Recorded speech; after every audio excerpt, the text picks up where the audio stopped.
And welcome everybody around the world. Cricket fans, rejoice. It is the penultimate day here in the European Cricket Series of Night, Belgium. I'm Phil G, this is European Cricket Network, and we've got two matches coming your way. It's the last of the group games. Let's get into it.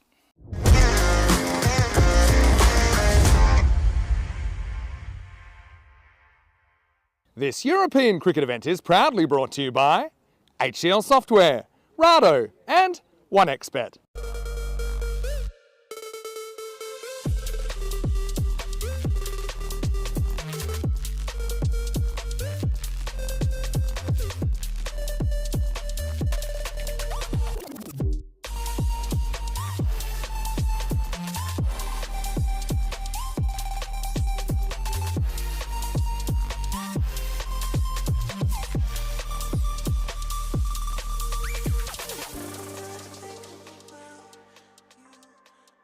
So welcome everybody to a wonderful Saturday here in central Belgium. It is indeed night 13 of this European Cricket Series. It's the penultimate night, and that means it's the last of the group games coming your way. We've got two big matches coming up very shortly. It's going to be Hassel taking on the Royal Brussels, and there's a bit to play for here for the teams. Well, actually, to be fair, it's a bit to play for really just one team, as Royal Brussels are not going to feature in Sunday action tomorrow. They will not play the finals. Too far down on the standings. It just hasn't been their tournament, which is unfortunate. However, for Hassel, they need two things to do today. They need to get 1 point to get into third place, and then they need to get as many points as they can to try to knock off the second and first place above them. That's, of course, is Beveren and Brussels Warriors. So a bit to do for Hassel.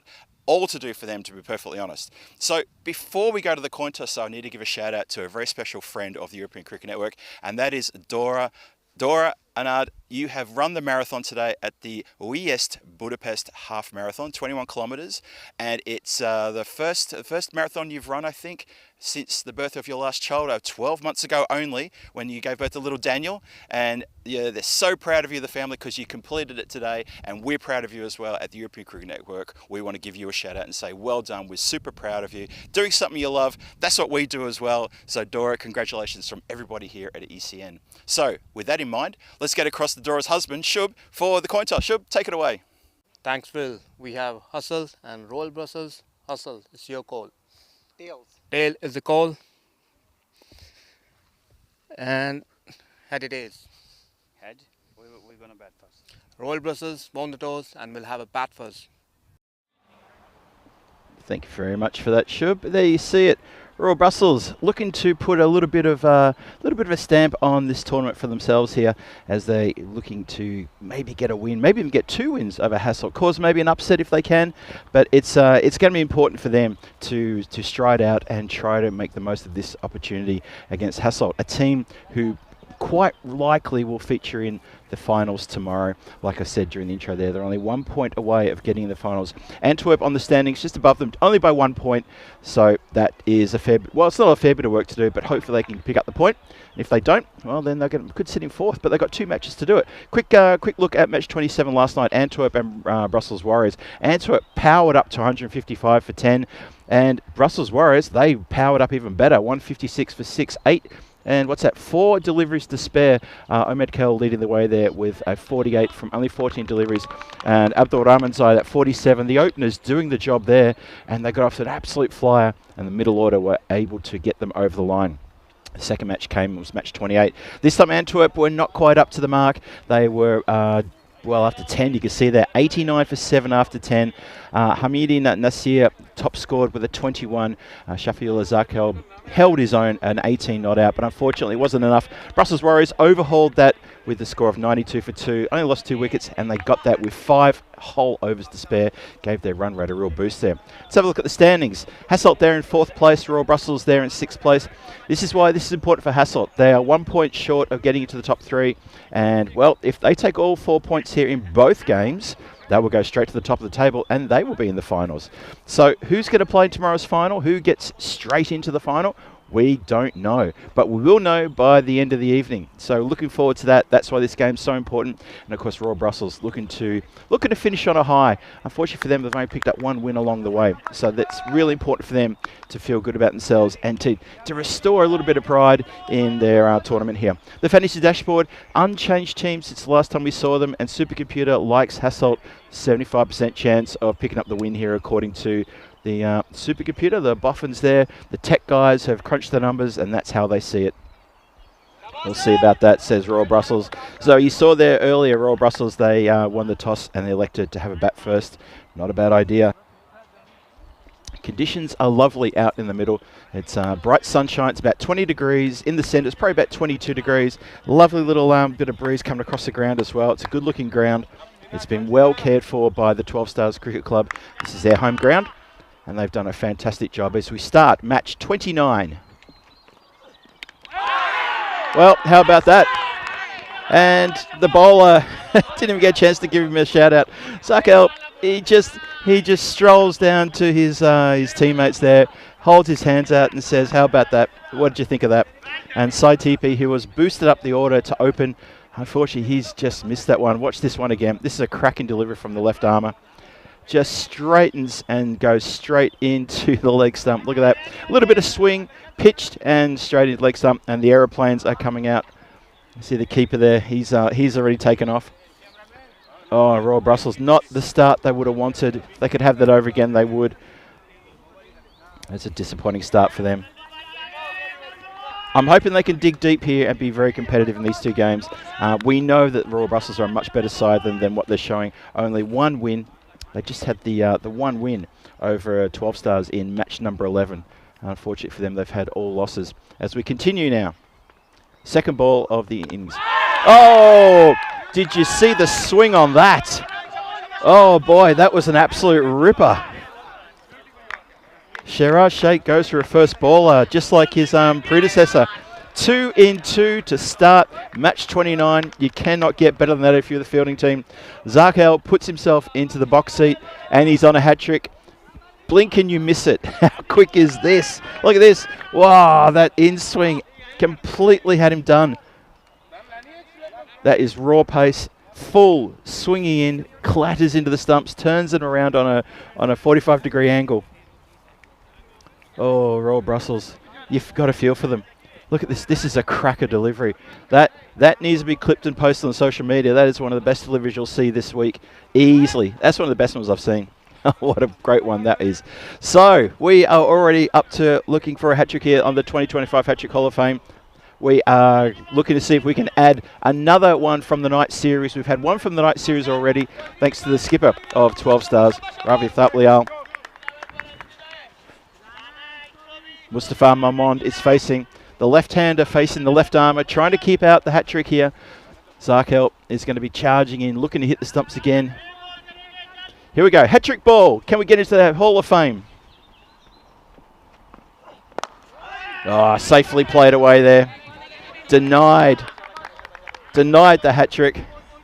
A good ball nonetheless. Oh, Royal Brussels just need to have a chance to breathe here. What an amazing start for Hassel. They just need to pick up one win. Sorry, one win. Yeah, one win, and it'll put them above Antwerp in the standings, and then they've booked their space or their place tomorrow. However, if they get a couple of wins and maybe a bonus point or two, they could challenge Brussels Warriors for top spot and maybe book themselves a berth directly into tomorrow night's final, and maybe won't have to play the qualifier. So there's a few things to play for here for Hassel. They'll be definitely thinking about that. For Royal Brussels, they're playing for pride, playing for a chance just to lift their heads a bit higher and say, well, we gave it all our best. Hello to everyone in the chat who's joining us from around the world. Maybe you're watching via fan code. And if you are from India watching us via fan code, welcome. Wonderful to have your company here on this lovely Belgian late afternoon, early evening. The sun's still shining, the sky nice and blue, and the bowling is tight. Oh, nicely picked up, tucks around the corner, sharp. Oh, could have been trouble. Could have been a bit of trouble there. Nicely run in the end though.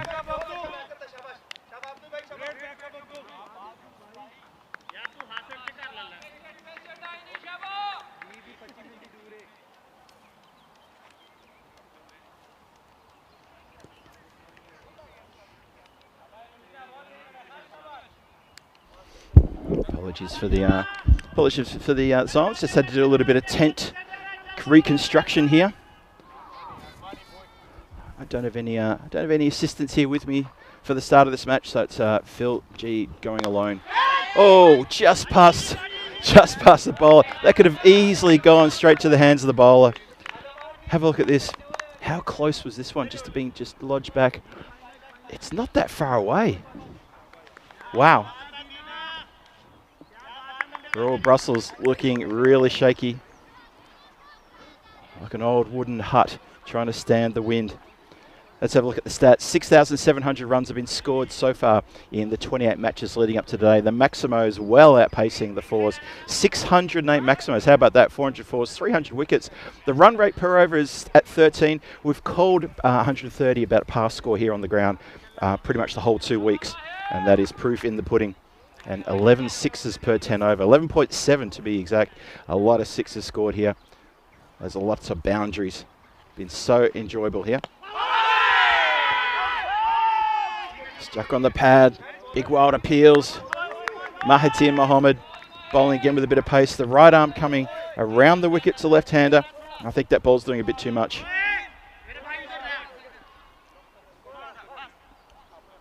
But it's a good shout though. Good shout nonetheless. Hello to everyone in the chat. Tim Harmer, I can see you've joined us. Ian Smullen, good to see you as well. Dave B dropped in earlier and so did Johnny. Maybe you guys are still there. Hope you've all had a wonderful day. Maybe tuning in for some T20 eye action from Corfu. Shot. That's better. That's better from Royal Brussels. That is a commanding strike. That's a big strike. And that may have actually gone into the opposite goals. No, just misses the goals on the other side there. Up, up and away over deep mid wicket. Just misses, I think. Oh no, we did go through the goals actually. There you go. Tim Harmer, you were on goal watch earlier. And hello to Wayne, who's just joined us as well. Big g'day to you too. Mahathir comes in again. That's coming over the top of... Oh, there it is. Just hits the top of the commentary tent and bounces away. The commentary tent suffered a little bit overnight too, earlier this morning, I think it was. It got blown away onto the path behind. I was very sure that was tracking right the way over the top. Otherwise, I actually would have caught it probably about chest height, just to the right-hand side of the commentary unit. Unfortunately, it didn't drop in. Careful what you wish for, Phil G. Careful what you wish for.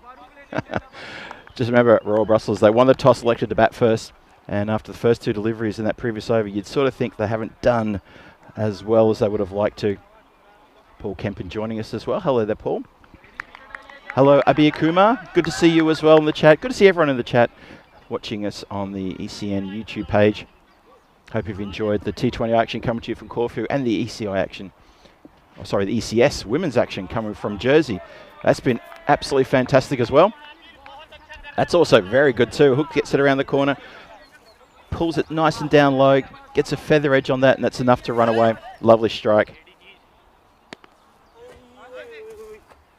Yeah, Danny Hudacek was dropping me a couple of messages early this afternoon and saying how good the cricket was with the women's ECS there in Jersey, continuing on where the men left off yesterday. So I hope you've been tuning in, enjoying that for the day. And now joining us here for a lovely Saturday night, soon to be under lights. And that will complete the over. 19 for 2. Mahathir Mohammed, a little bit expensive there, goes for 17. As Manib and Mamon, the 2 left-handers, they try to get the runs back on the board and get the plan back on track here. But those 2 quick wickets really has sat the Royal Brussels team right back in the back seat of the car, not in control at the moment. And Hassel looking to get that 1 point to get them into 3rd place to assure them of Sunday finals action. And then they'll start thinking about what they can do after that. Maybe another big win, possibly challenge the who was it? Beveren and Brussels Warriors, who were sitting above them. But let's get through this game first, and then we'll have a look at the standings. We'll tell you what has to be done in the last game later on. Swing and a miss. Goes to that deep mid-wicket area, maybe even straight down the ground, maybe looking to launch another one into the commentary booth. I'm not sure, but it was a big swing and a miss. Manib there, just eyes lit up when he saw that length. Absolutely lit up. Zakel's going to bowl out. He picked up 2 wickets with his first 2 deliveries. If you missed that, I would invite you just to quickly replay, have a look at the start of the innings, then come back and enjoy the live stream. I promise not too much will happen while you're away. It's been pulled around the corner, miss-hit slightly. It's going to just get away. Good. A bit of footwork there. They're not going to stop the second run, though. Chooses to just put the foot down and stop the ball getting past. That score now is getting up towards, I think, 21 now for the loss of 2 wickets.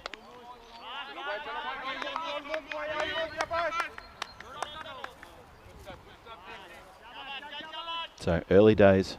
A lot of chat out in the field too. Hassel really keen to get this game locked away as soon as possible.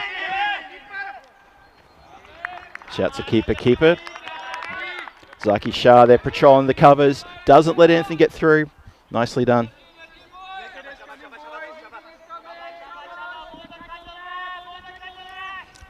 So yeah, it's a lovely Saturday afternoon here. Sun still shining and blue sky, not a cloud in the sky as far as I can see. Lovely evening for cricket. That's a wide ball down leg side. So obviously the fans of night series will know we play this, what I call the evening game. We'll turn the lights on just towards the end of the second innings. And then the sun sets here, I think just after 9 o'clock local time. So probably about 20 minutes, 25 minutes into the second match. The sun is completely gone and the lights take over fully around about the second innings for the night match.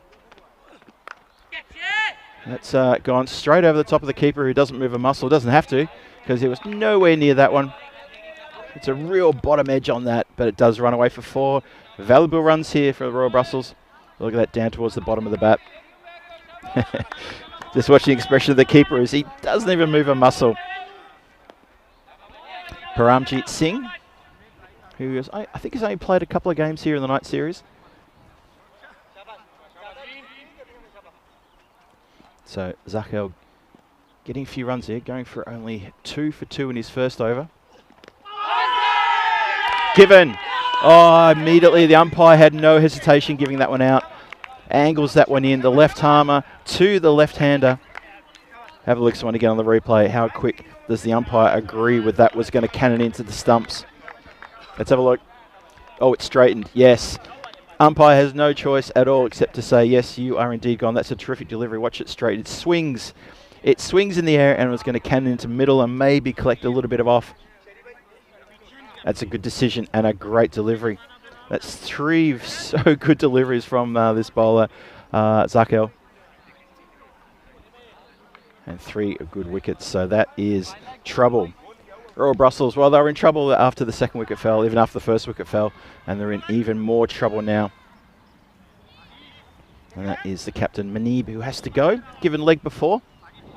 Just starting to fire up he was. So Mohammad Afzal Safi, the wicket keeper for Royal Brussels, he gets his chance. Chance for him to build a bit of a score here if he can. So leg side wide. He's played a couple of little cameos. He's a good hitter of the ball as well. So if he can dig in here, he's got so much time and such his stage is set for him to make a big score. So this would be really good for him to prove that he's definitely middle order batter and he can hold his own. He needs to stick around here with Mamond and they need to rebuild. Last ball of the power play coming up, 27 for 3. Goes downtown with a big hit. Over the scaffolding, no, into the scaffolding, and it just goes behind me there. Unfortunately, I couldn't quite reach it. This headset doesn't extend a couple of meters. It really wasn't that far away. And good evening to Christopher Ward, who's joined us as well. Good to see you. And that is the end of the power play. So 33 for 3. The run rate is at 11. It's a nice springboard, but you lost 3 of your top batters. And just look at that first over, what damaging over that was. 2 for 2, and that was a wicket with the first ball and the second ball. 2 balls that were full and rattled the stumps, and it's really rattled the Royal Brussels team. I can tell you that for nothing. Really shook them about. Need to rebuild. Mustafa Mamond, who's had a really good season, really good tournament here. It's leg side wide to start. Zaki Shah, the captain, coming on. Yeah, he's had a really good tournament, has Mamond.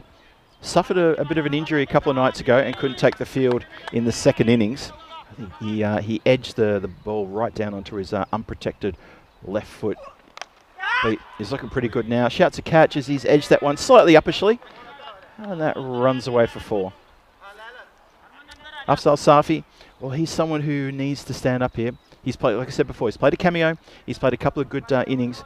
He's got a great chance to stick around and put together a good 40, even maybe fire up a 50. Give support to Mustafa Mahmoud as well as they look to rebuild this Royal Brussels score and try to set a target. Expected score now is around about 119 according to Supercomputer. If they can get to the 120s, well, it gives the bowler something to aim for. But this Hassel team has been pretty well polished. On the pads and knocked away for 4. Stylish shot, that one. Doesn't try to overwork it, doesn't try to overhit it. Just happy just to clip that really off the middle of the bat. Not a good ball. Let's talk about Hassel for a second.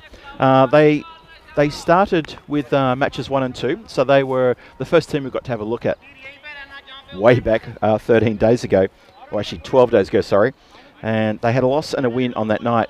And after that, they put together 4 more wins. So they had 5 wins in a row. And that put them pretty much top of the table. Oh, bowler's end. Oh, Safi a little bit keen there. He's a very keen player, believe me. Doesn't get sent back though.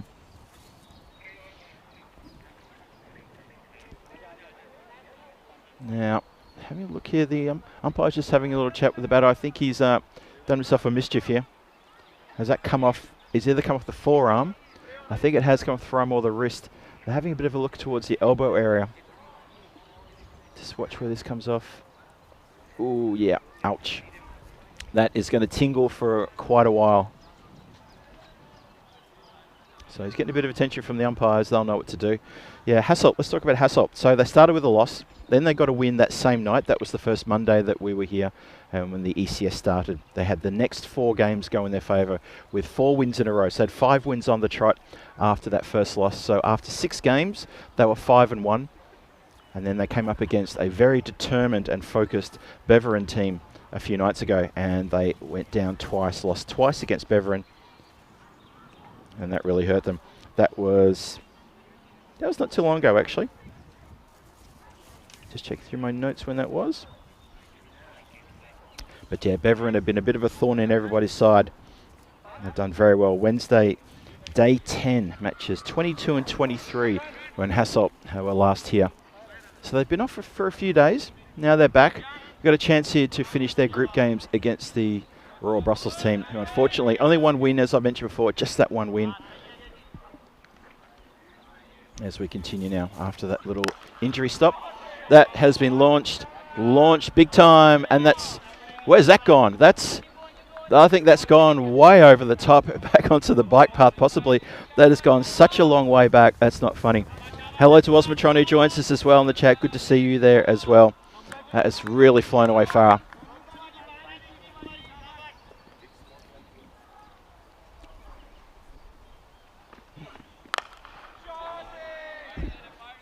And it's another big shot. That's almost gone to the same place, but this time I think it's not too far from the fence. I think that should be picked up and returned back into the field of play. That's gone a long way back. Good striking. So Mustafa Mahmoud, he's raced now to 25 from 10. Afzal Safi's only faced the one ball for a Maximo. So the 50 comes up with that strike as well. We've got 1 more to come in the 4th. Zaki Shah's already gone magical. And he's looking to farm the strike here and just picks up the single. That's very clever play, very clever running. And he will face the first ball of the 5th, 55 for the loss of 3 wickets now. And Mustafa Mahmoud, he moves along to 26 from 10. Zaki Shah goes for 22 from that over. It went magical. So despite losing the 3 wickets, the Royal Brussels are focused here. Look at that run rate graph on the screen in front of you there. From that first over, well, you need to get better from a first over. We're only 2 for 2. It has really picked up and it's going along quite nicely. 13.8 the run rate. Expected score is building ever so slightly now. Mahmoud, needs to take control of this. The stage, I mean, I mentioned before that Safi, the stage is set for him to also get a great score. Well, that man, Mustafa Mamond, here's a great opportunity for him to maybe notch up a good half century, maybe push on, make a big score as well.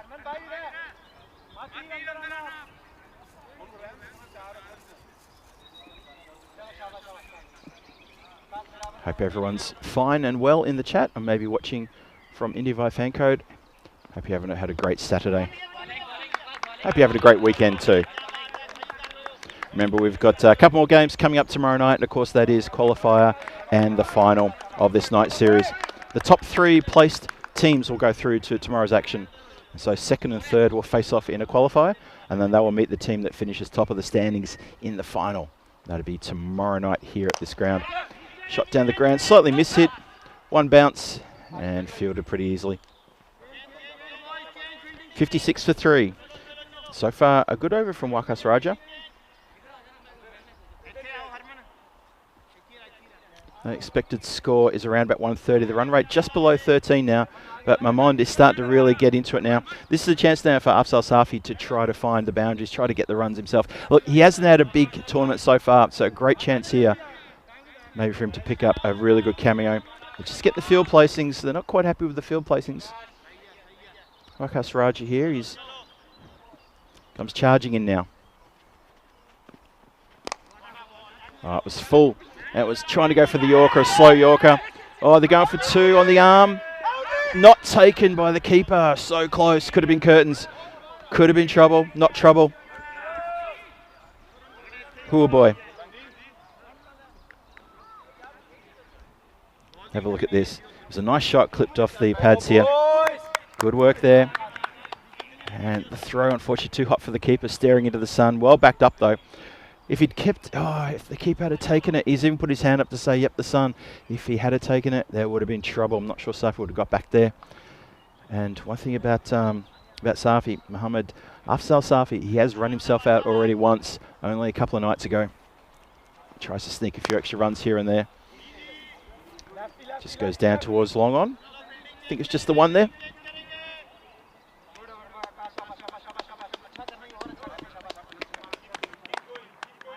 Here we go again, the previous throw. Look at this, keeper blinded by the sun. Safi not even in shot, trying to sneak that extra run. He needs to be careful, he'll run himself out again. That's terrific striking from Mamond. And that one is over the boundary by quite a long way in the end. Good 15 metres. What a great strike that is. Looking very comfortable with the shots. The straight shot and the shot that goes over deep mid-wicket. Looking very comfortable with that. But to be fair, though, I think he's looking comfortable all around the ground. He's got a very good wagon wheel when you have a look at it. And he's building it nicely. This partnership with 39, Mamond responsible for 28 of those runs. Only 12 deliveries as well. Okay, keeper is going for the helmet now. Maybe to try to keep the batter honest. Keep him in his crease. Keeping up to the stumps for Wakas Raja, which is not going to be easy. But also looking to restrict Mamond's arsenal here. See what he can do. Oh, there you go. Couldn't step out to it, so that's already worked.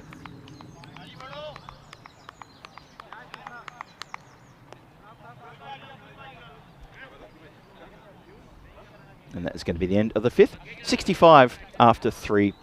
So the score is on the board, which is good for Royal Brussels, but they have lost 3 wickets. Hey, the Premier Division of the European Cricket Championship, that's coming up 25th of September. We start with groups A, B and C, 25th of September, the 29th of September, and then Friday, the 3rd of October. And that is going to be massive. Have a look at the names of the teams in there. I want to get through this quickly because I can also tell you that the Championship group, which starts on Thursday the 16th, that is after we play the whole Challenger Division. So Premier Division will be at the very top of the ECC. After we get through the group stage, we'll then give you the Challenger Division. Then we go straight into the Premier Championship group, starting Thursday, the 16th of October. Essentially, Premier Division, that's the bread, and the Challenger Division is the filling in that sandwich. And that is going to be a fantastic 4 weeks of cricket there. Or maybe three, call it 3.5 weeks.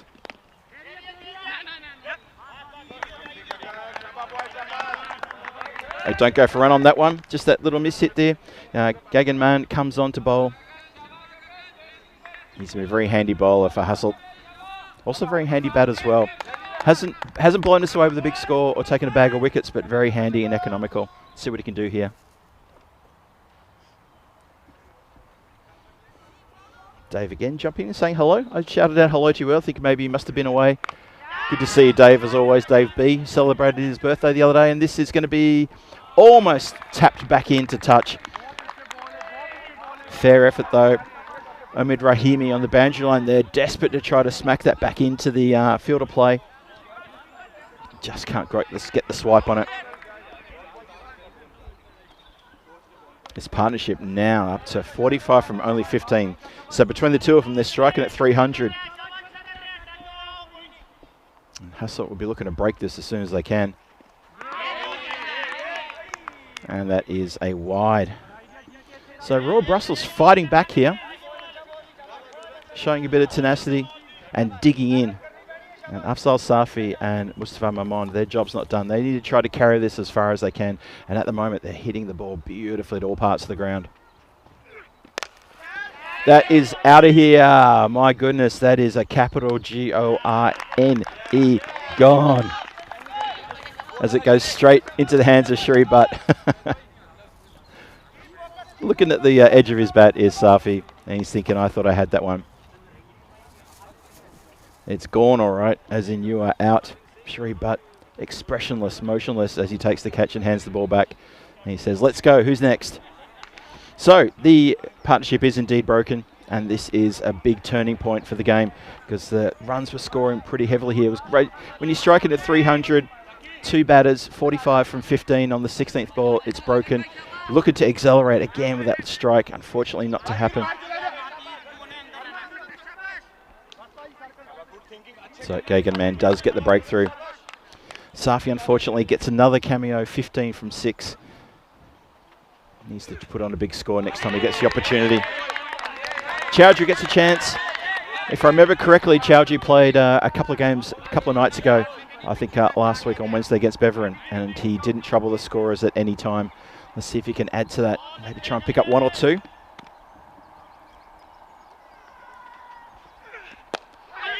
Ooh, flicked up in the air. The underarm just missed. Not to be.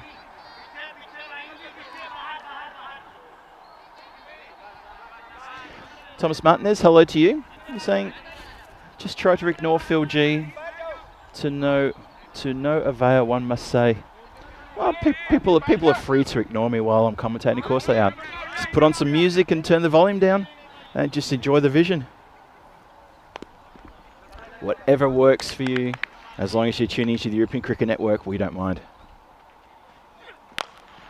Shot, this time goes again over deep mid-wicket. And Mamond, he loves that stroke. That's a really good shot too. Just comes out of the crease, gets to the pitch of the ball. It ends up being a slot delivery for him and crunch out of the ground.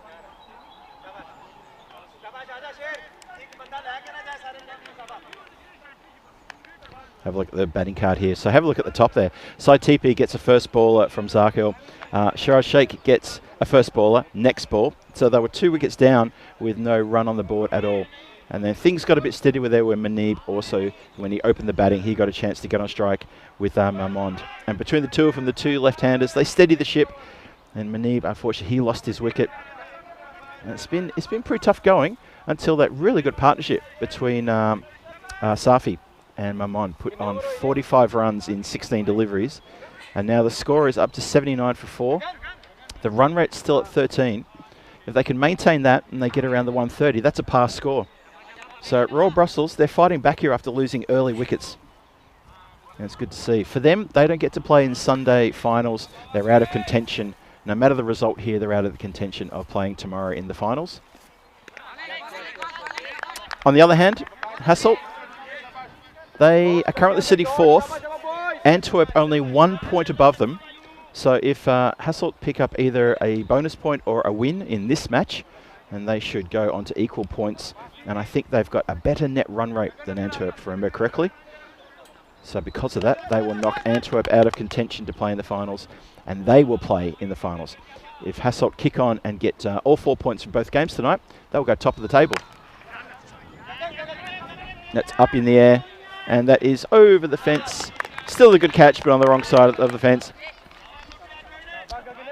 Oh, I've fallen for that one again, have I? Oh, I tell you what, I'm blinded with the curtain on one side of the tent, so I'm sort of relying on the vision there. That has been taken very nicely in the field of play, of course it has. So, unfortunately, trying to move the scoring along. And Royal Brussels just don't have the firepower. Taha Chowdhury goes for 1 from 4. And he just cannot seem to get into it. Not the series for him so far. We'll look forward to seeing him, though, in the next game. See if he can do a little bit better there. Yeah, I fell for this one the other day. So, hands up in the air. I accept that. I was a little bit blinded because I've got this really big European cricket curtain on the right-hand side of my tent, so I can't quite see around the corner and see who takes the catch. Relying on the replay, and for a moment I thought it was still in the field of play. It wasn't. Wakas Raja gets a wicket, gets a breakthrough. 79 for 5. Well, I can see this one pretty clearly, and so can 3 people running in. And it's been grasped. Oh, I think it was Zarkel who had his eyes on that one. Zaki Shah was running in, Sherry Butt was running in. There was a bit of a congregation there, and it was a regulation Bermuda Triangle. You can see it here, just the bottom of the screen lands. Yep, in the end, didn't get a fingertip on it.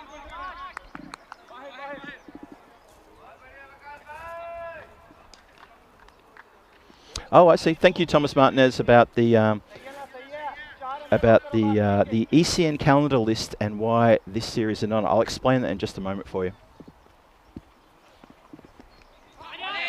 Just comes off the body. You're going to get through of a leg by here. Just wait for the umpire to tell me that is. Yes, indeed, a leg by.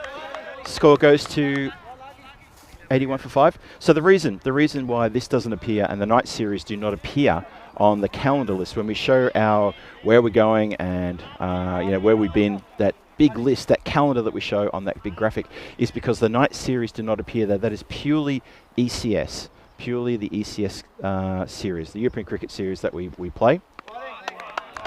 And the night series kind of lives in its own little sort of dwelling, if you like, along with the ECI and the T20, T20Is, and any other tournament matches we've got as well. So in that main graphic, just so everyone's clear about that, in that main graphic, when we show that, that's exactly why. Sports Highlights accusing me of commentator's curse. Yep, that's a fair call. Sports Highlights, I hold my hand up to that one, of course. That's on my resume. I have the commentator's curse.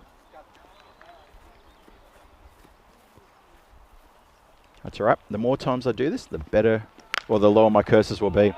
Smacked, punched. Hyatt puts that over the dugout. There's all shouts of look out, look out. That goes well over the dugout. That's gone such a long way too. Look at that. Crunch, stand and deliver stuff. It was right in the exact spot for that shot too. Caned. Just as Abir Kumar drops the comment in about Hamil Hayat. You're absolutely right, Abir. Look at that for a case in point. Smacked that one out of the ground. Tomorrow, coming up there in Corfu, the Greece women and Germany women in the T20I action. Can't wait for that. Looking good, that one. 2 matches coming your way. Our very own Nish is taking care of business there. It's great to have him back in the fold as well for this event. T20I women's action there. That's day 2 coming to tomorrow. Sunday action. T20I. So it is ranking points up for grabs. And the Greece women and the German women going head to head. I think the Germany women are just having a bit more success over the Greece women at the moment. And our very own Tina Goff put together a really good score earlier today. Shouts a catch just over the head of the fielder. Set himself, was going to go for the jump. Then at the last minute realised it was just a little bit too far. So yeah, Tina Goff, if she's jumping in the chat, keep a lookout for Tina if she does jump in the chat tonight. Give her a shout out because she picked up player of the match earlier today. Belted a really good, I think she got a 57 off not many deliveries. So gets herself a half century, T20I half century. Well done, Tina. So don't forget to tune into that tomorrow morning. It's just been hit along the ground to that same player who almost took the catch. Well, set himself to take the catch. The boundary rider on the offside. Score races now. Getting up into the mid-90s now. 94 for 5. Still got a few deliveries to go. 16 legal deliveries to be bowled. Expected score of 130. That can happen.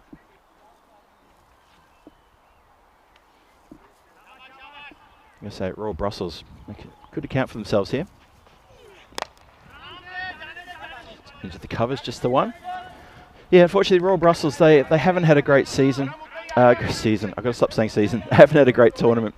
Just the one win. That was over 12 stars back in match 11 when they put only 121 on the board, and 12 stars fell quite short, about 94 for 8 they ended up after their 10. So it hasn't been their time. It's coming down towards us. Almost. So close. Wickets Raja has come down and it's spilled out, unfortunately. I think it's going to roll away on the boundary line. Oh, it did. It went for 4. So that is going to be now 99 for 5. Oh, so close indeed. For a second, I thought it was coming in. I hope Wickets Raja's okay. He's gone down pretty hard. Just make sure he's all right.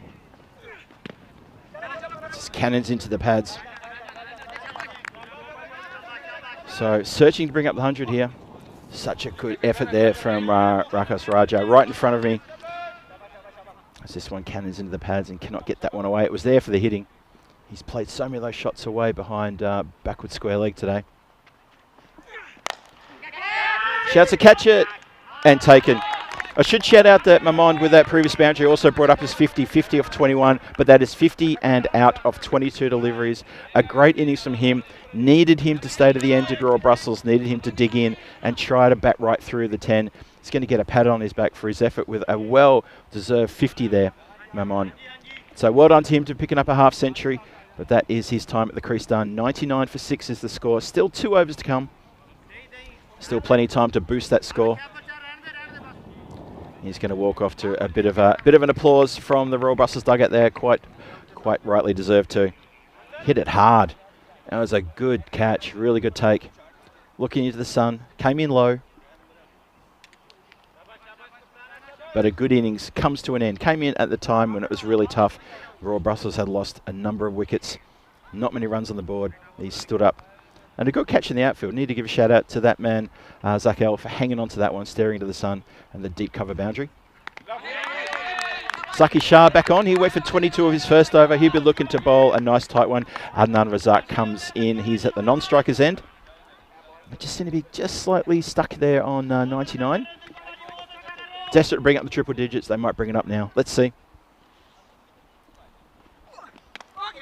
Well, goes for the ramp. Shaped for the ramp really early. And the bowler just kept bowling on his line that he wanted and hits the timber. And in a very business-like fashion, goes back to the top of his run-up and says, give me the ball, let's keep going. Watch this. Shapes for the ramp and just the look-away attempted there. Top of off, knocked back. Lovely delivery.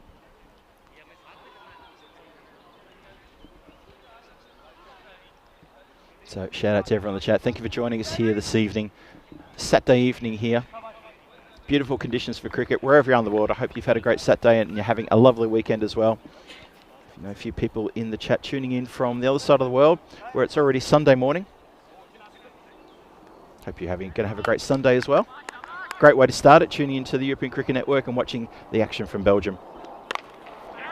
Hit uppishly, but straight to the fielder out there. As a jet aircraft screams overhead. We're very close to the airport here. For any new people who have joined us, we are close to the airport. Here we go again. Zaki Shah. Oh, just pitches that one wide.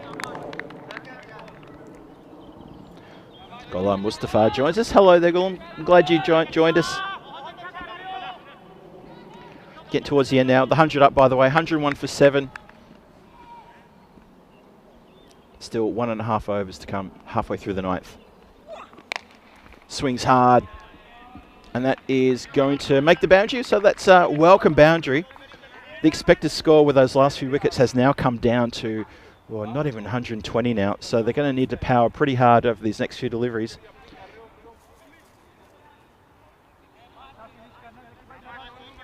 $107 for 7. Zaki Shah has got himself 1 wicket. He's gone for 30 though. Still got 2 balls to come. Adnan Razak is facing. See what he can do here. Oh, it goes aerial. Has he got enough on that? I reckon he has. Clunks into something metallic over there at deep mid wicket. So Alan Razak dealing in sixes here. That's 2 in a row.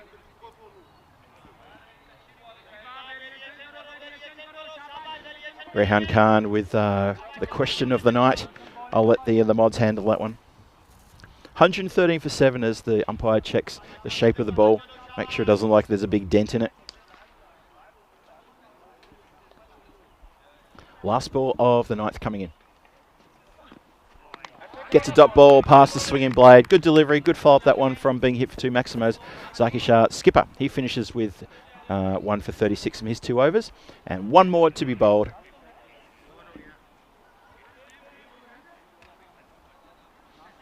So, expected score, maybe 120, maybe a bit more than that.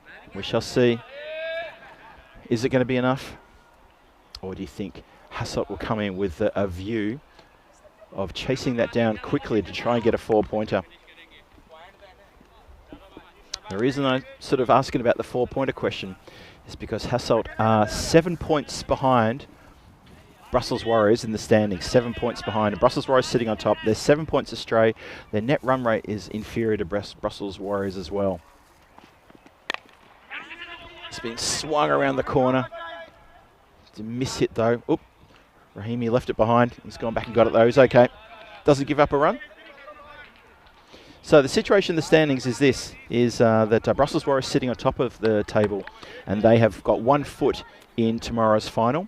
Obviously the team that finishes top of the standings goes straight to the final. Brussels Warriors, 26 points, net run rate of 1.5 positive. Hassel sitting in 4th place, as that's been swung around again. Rahimi with a job out there.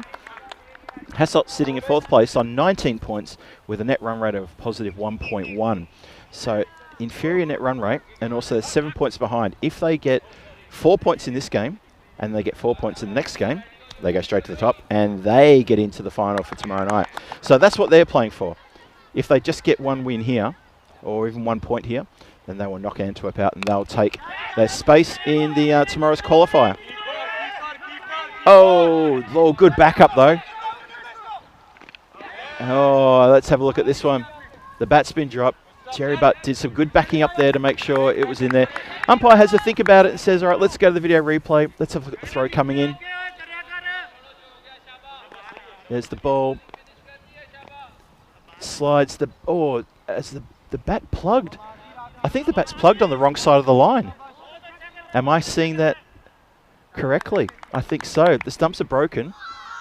Oh, I think he's going to be out. I think the bat is plugged on the wrong side of the line. Unless I should have gone to spectators. I'm not sure. Hang on a minute. I'm watching the umpire.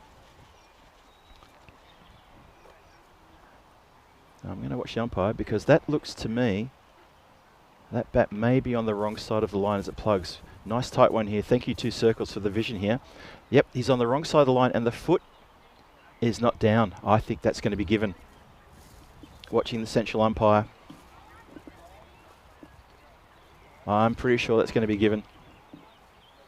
I think I just want to see it one more time. Just rocking back and forth here. Thank you again, 2 circles, for excellent vision here. Tournament ref having a very close look at this one. Drum roll. And not given. We continue. Oh, down leg. Now, got something on that one? No, nothing on that one. 118 for 7. Still 3 deliveries to come with that wide. Curious on that run out. It looked to me like it was the bat plugged on the wrong side, but it's more important that officials see it the way that they need to see it, and that's what counts. Swings and misses that one. I'm giggling because Wakas Raja is fielding down in front of me. He's tried to intercept the drinks here. I saw that. I did see that. Tried to intercept the drinks here. Hang on. As the plane goes overhead. So yeah, the drinks are going over to the dugout area, and Wakas Raja fielding in front of me tried to intercept it and try to get a little something from the tray as it went past. Very cheeky. Probably deserves it though with that attempted catch that he took a couple of overs ago. So I can't really blame the man for wanting to get a little refreshment. So One more to come. 118 for 7 on the board. Matir Mohammed looking to finish things nice and tight here. Zahid looking to put this one into outer space. Here we go, last ball. Does indeed. And that has gone for Maximo. What a great way to finish for Royal Brussels. They end with a 6. So 124 for 7 in 10. They do get up to a good score. Oh, you can see at the top of the screen there, that man with the drinks who got almost intercepted by Wakas Raja. So they finish with a big 6 down the ground. So that is going to be the end of that.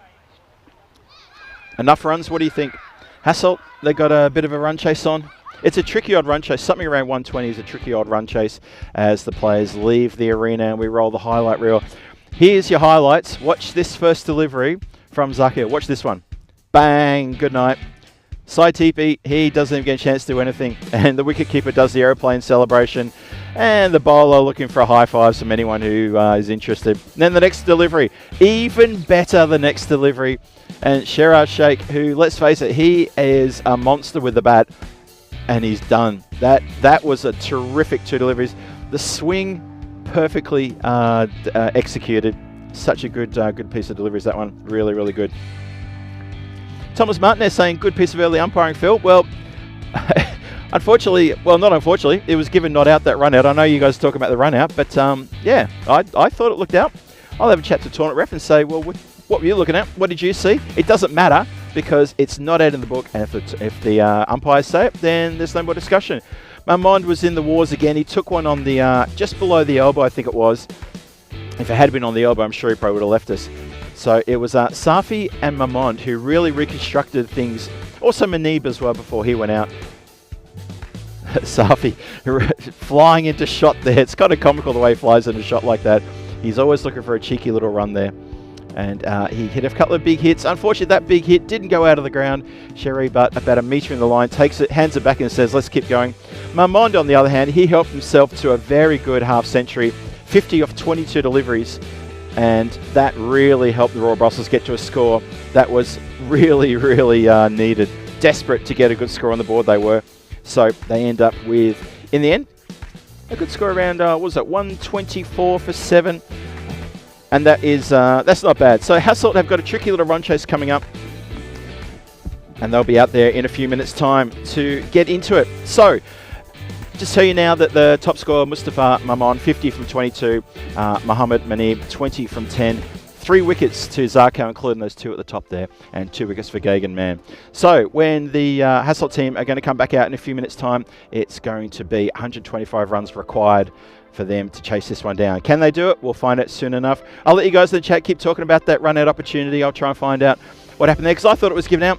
But there you go, it was not given out because the bowler hit the stump, maybe with his hand. I think that may be right, Wayne. I think you're onto something there. I think he has indeed broken the stump with his hand. Otherwise, plug in the bat beforehand and then breaking the stumps. There you go. So my early umpiring was not very good, but Wayne's vision was even better. So guys, I'm going to leave you with that thought as I disappear and go and have a look and see what happens in, well, I'm going to have a look around the ground, have a chat with a few people. I'm going to be back in about 5 minutes time for the run chase. Don't go too far. It's going to be Hassel to try to chase down 125 runs off their 10 overs. If they get it done in 7, they will get all 4 points, and that will set them up for a massive second game to try to get top of the table. Top of the table, remember, they'll play in the final tomorrow night. A lot to happen here. Don't go too far. Phil G for the European Cricket Network saying, I'll be back in just a moment. We'll see you shortly.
This European cricket event is proudly brought to you by HCL Software, Rado and 1xBet. And what a great job our sponsors do as well. Big shout out to them as I welcome you back to the Stars Arena here. What a lovely stadium this is. Have a look at that. Cricket pitch sandwiched between two football grounds there. Football grounds, which means there's been a lot of infrastructure here placed very early on, and so the drainage here is very good. Not that we've had much of a problem with rain. Had a little bit of rain in the first week we were here, but it's looking so gorgeous out here at the moment. Not one chance of a drop, and same again tomorrow as well for finals. Let's have a look at the bonus point equation. 124 runs on the board from the Royal Brussels. So if they can restrict Hassel to 86 or less, they pick themselves up a bonus point and they get all 4 points. For Hassel, if they can come out and score this in 7 overs or less, they get themselves all 4 points. And I spoke earlier and throughout the game about how important 4 points would be to Hassel, as they are 7 points behind the Brussels Warriors, who are top of the table. And Brussels Warriors are hanging on to that chance of getting straight into tomorrow's final, which will be the second match tomorrow night. The first match tomorrow night, of course, will be the qualifier, and second and third will play that game. Currently, Beveren are sitting in, I think they're in second place, and that means that Antwerp are sitting in third place. That's the current standings. We'll look at the standings throughout this innings just to see where it's up to, and obviously at the end of this match it will be updated. Let's see. Obviously, Hassel looking to at least take 1 point here. And I said that at the top of the game. They need to try to find at least just 1 point to push themselves up in a third. And once they do that, they can then say, well, we're in the finals. And then maybe talk about whether they can get into the final directly rather than go the long way around through the qualifier. We start now with the run chase. And that is a statement of intent. As Haran Graman goes bang. And it was the first one out of the park, over the covers. Crunch. Every little bit of that. Just a little bit of a loose delivery there from Razak.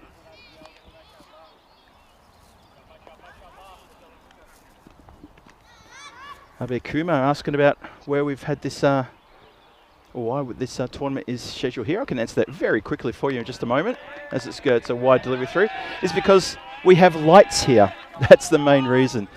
We have lights here, and obviously we had a good chat with the Belgian Cricket Federation. And with the new lights installed and the new pitch installed, why not? Why not have it here? Maybe the next time we might at the RBCC ground in Waterloo. But for now, we're here at 12 Stars, and it has been a sensational tournament. Leg side, crunched, smoked. That's a great shot out of the ground, bang. So we've had 6 wide, 6. And you'd probably draw a conclusion from that, which would be they're after all 4 points here. And Razak having a little conversation with his skipper there, Manib, just coming over and saying, hey, what's going on? How you doing? How about nothing short? How about something full? Let's have a look, see what we can do here. Oh, there you go. Up in the air, draws the false shot. Chance of a catch. Keeper has just put that one down. Safi, he's run all the way back, made a long lot of ground. Can't stop him getting 2. Just keep your eye on the keeper here as he runs out of shot. And he's unfortunately grasped that one. Made it there. And it was just a little bit, maybe 1 step too far as it came into the chest and gone to ground. So Command living dangerously here, but looking to force the issue downtown, and that is going to clear the scaffolding. No, it doesn't. Bounces just in front of the scaffolding. Thought it had a little bit more oomph into that one. It doesn't matter. It's still a Maximo 21 without loss. So if you read the play in the first 4 deliveries, you'd say that Hassel looking for all 4 points here. And Razak onto a hiding to nothing here. Comes in again. Shouts to catch it. Just is going to get away from the fielder there. It doesn't spill too far away though, as Ali Naki cleans up.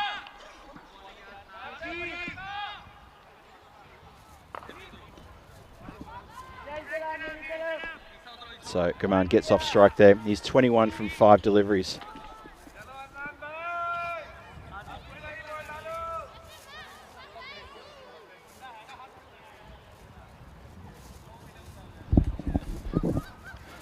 So last ball, the first coming up. That's been sliced with real intent over the infield, and that goes away to the boundary line there. Really lent into that one. And that is Abdul Muhammad, who has launched himself into that one and backed himself. And that has gone, not quite carried the boundary. It's one bounce and over towards the Hassel dugout there. Wow, what a start that is for Hassel. They have come in with intent. 9 matches since the Golden Ball. Could we get one here today? I was hoping we'd have a night series with at least one Golden Ball. I was trying to go back through the history books for ECN and try and find when have we had a Golden Ball here, which was under lights. I'm not sure.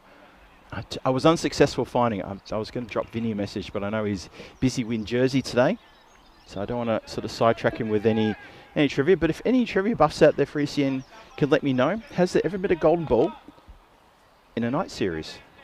There you go. There's the question. I pose it. Let's see what you can do. Please. Of course, pretty please. Second over starts. Edged. Taken. Simple as that. Good man goes. He doesn't pile on the runs here. He gets 21 from 5. Simple catch. Safi takes a very sharp chance. He put one down in the previous over. This one, very nice indeed. Just jumps up, takes it, and throws it back to the bowl and says, here we go. Let's go again. Simple as that. Good break through that one. Skipper Manib comes over and gives his bowler just a bit of a tap. He says, well done. Let's keep going with that one.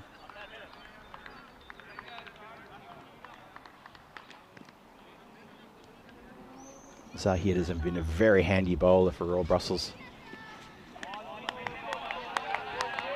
Aurangzeb goes to start with an immediate rush of blood and tries to go out of the ground. And fortunately, or unfortunately, doesn't connect.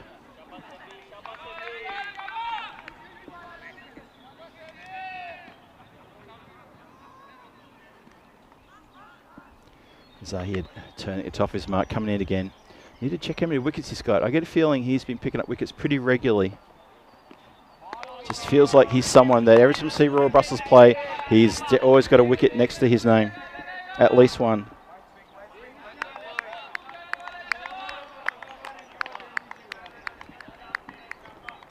So 26 for 1. So after that massive over that got us all going. This over so far, it's just it's been a wicket, and that's it. So it's been a pretty tight over so far. Couldn't get any tighter. Well, that's going to relieve it slightly, as that hits. I think that hit the top of the goal post. It may have gone across the line for a goal. We'll have to check again one more time on the replay here. Did that go in for a goal?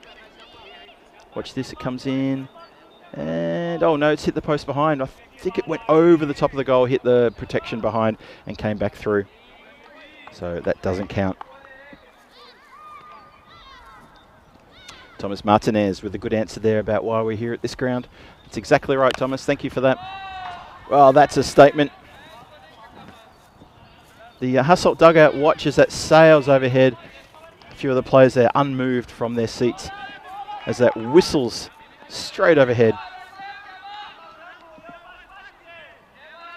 And you get the feeling that Royal Brussels are in for a bit of a torrid evening already. 87 from 49, that run rate already down to 10.65.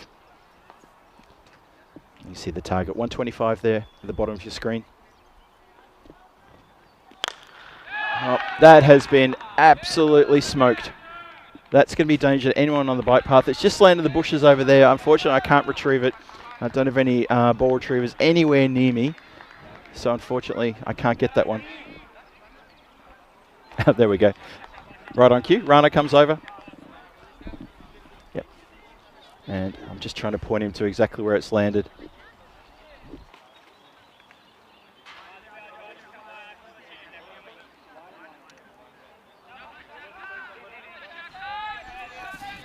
So, something I mentioned last night during the commentary was I'd love to try to find out, and I will try and find out, I'll do this tomorrow before the final, how many runs, I'll try to find out how many runs have been scored straight. I'm not sure how I can do that, but I'd love to try and find out. I will try and find it because I just get the feeling there's been at least 40% of all the runs have been scored between long off and long on, either in the air or along the ground in this tournament. Just the gut feeling I've got because so many shots come down to this part of the ground.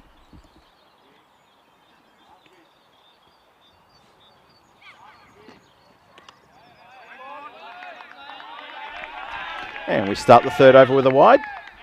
Naki there, just struggling to find his line. Try one more time. And success in finding the ball too from Rana Ahmad, who's been helping me out this week. And his mate Sharif, who's also been helping me out this week from the 12 Stars team. They've been wonderful hosts for the Blue Crew. I'll give them a really good shout out. Oh, he struck it so well, but immediately raised his hand and said, well, I've hit it straight to the cover fielder. You see the body language here from the batter. And he did. Went like an absolute bullet. Poor old Zahid had to wear that one. Ali Naki continues. That goes to deep mid-wicket and then some. Actually, I think it went a lot more straight of that. Actually, it's bounced inside. That went so high in the air, it didn't go as far across and a lot more squarer. So just 4. So not quite finding the middle of the bat here, Hassel. They're probably rushing their shots a little bit here in the hope to get all 4 points. They do have a lot of time on their hands. But if they want to get that 125 in 7 overs, I guess you've got to motor on. They're 49 for 1. Still got 4 balls to come inside the power play. 76 and 46 for the win. Keep an eye on the bonus point situation though. Goes inside out, shouts a catch. That is going to run away. Good cheer though from the dugout. They're right behind this one.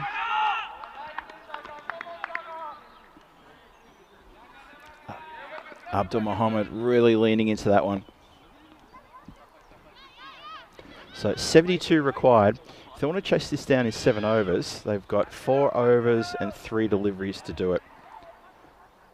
So keep an eye on that. See if they can get all 4 points, because I think that's what they want. Well, short course is what they want, but can they do it? That's another 4. Slightly missed hit again. Doesn't get it completely across the boundary line for Maximo, but takes the 4 runs nonetheless.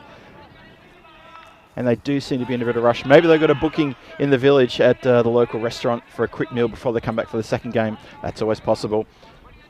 Abdul Muhammad, he's up to 16 from 5. Aurangzeb, 18 from 5. And this is getting damaging. We've still got 2 balls to go in the power play. And they're striking around about, strike rate around about, run rate about 20 at the moment.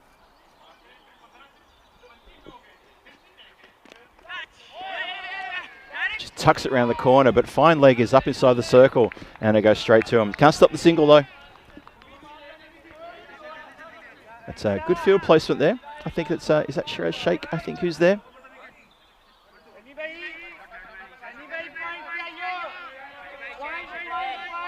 Oh, very chatty in the field, Royal Brussels, doing whatever they can to stop the runs here. They've just put an extra couple of players into the offside now. All on the edge of the circle. Last ball of the power play coming up. Tries to bang it in short, and it gets pulled around the corner. There is deep mid-wicket there.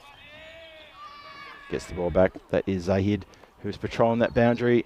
So that is going to be 15 off the over. 59 for 1 in 3. Need a further 66 runs, and if they want to get all 4 points, they need to collect those runs in 4 overs. Have a look there at the Royal Brussels innings. 1 magical over worth 22. Next best one was 17, and then a handful of 14 overs. But that first over, 2 wickets for 2 runs. It really put them back on their heels, and they struggled to recover there. So power play done. Field can be a bit more pushed around, 5 people out if they want to.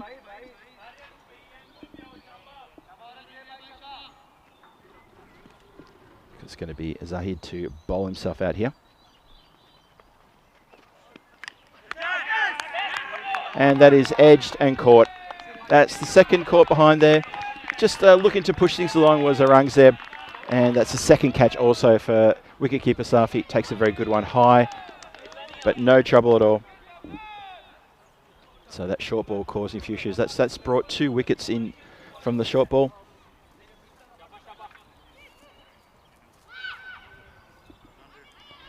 Well, Abir Kumar in the chat talking about if Issa Iqbal bowls. He hasn't bowled yet, so maybe you need to put in a request to RBCC, see if they'll give him a chance to bowl.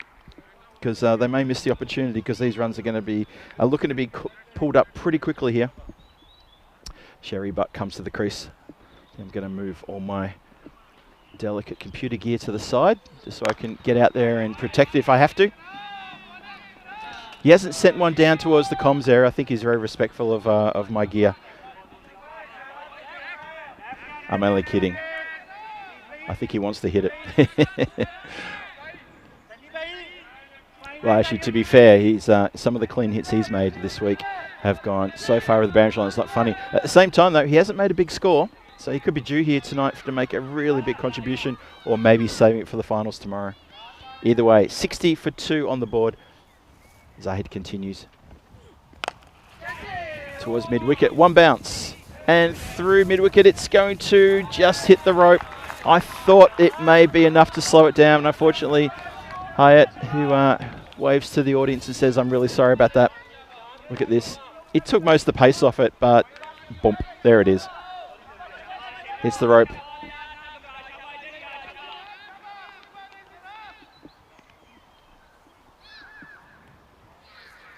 So Zahid in again. Oh, winds up and goes well over cover. That is massive. Over extra cover, maybe just in front of square. Watches some side on, just crunch. As soon as it came off the blade. Abdul Muhammad playing a terrific innings here, real damaging innings. He races now to 27 off 8. Cherry Butt yet to really get into the runs or face many deliveries. But Abdul Muhammad on a heater at the moment. Oh, I say that and then that happens.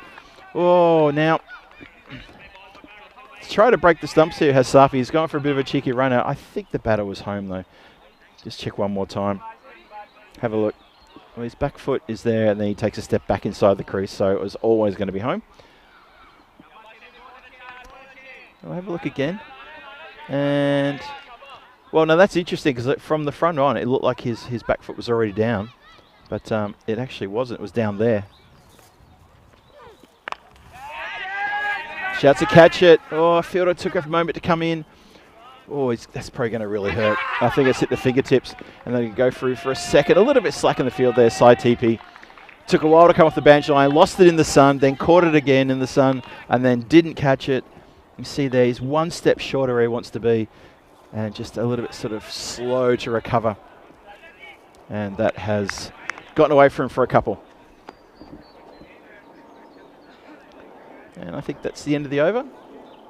Umpire's just having a chat with the players there in the middle while we have a look at the run rate here. So the run rate currently at 18. Storming along they are. Storming along Hassel. Still, you've got to wonder, are they going to be able to get those runs in the next 3 overs? If they get 53 off 18, they get all 4 points.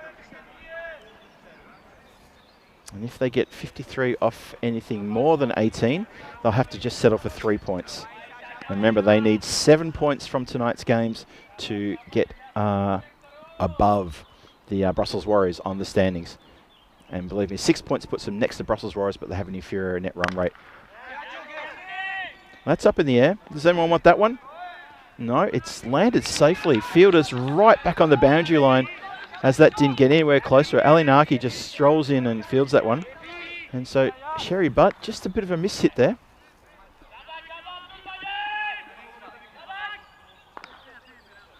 So, shout out into the chat, Abir Kumar, your friend and your hero, Issa Iqbal, is bowling. Oh, came close to getting something there. Good delivery, good variation.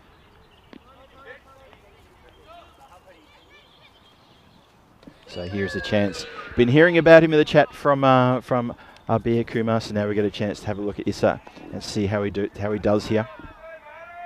73 for 2 is the score. Hassel need 52 to close this game out. There you go. Well, that's cagey. That's clever.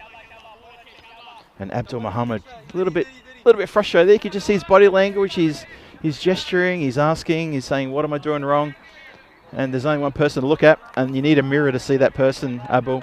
Yep. No point asking the umpire what's going on. See what we can do here. Well, that's been picked up on the full.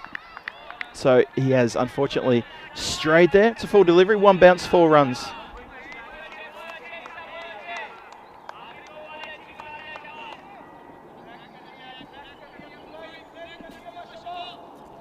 There's a lot of chat out in the field, a lot of good talk.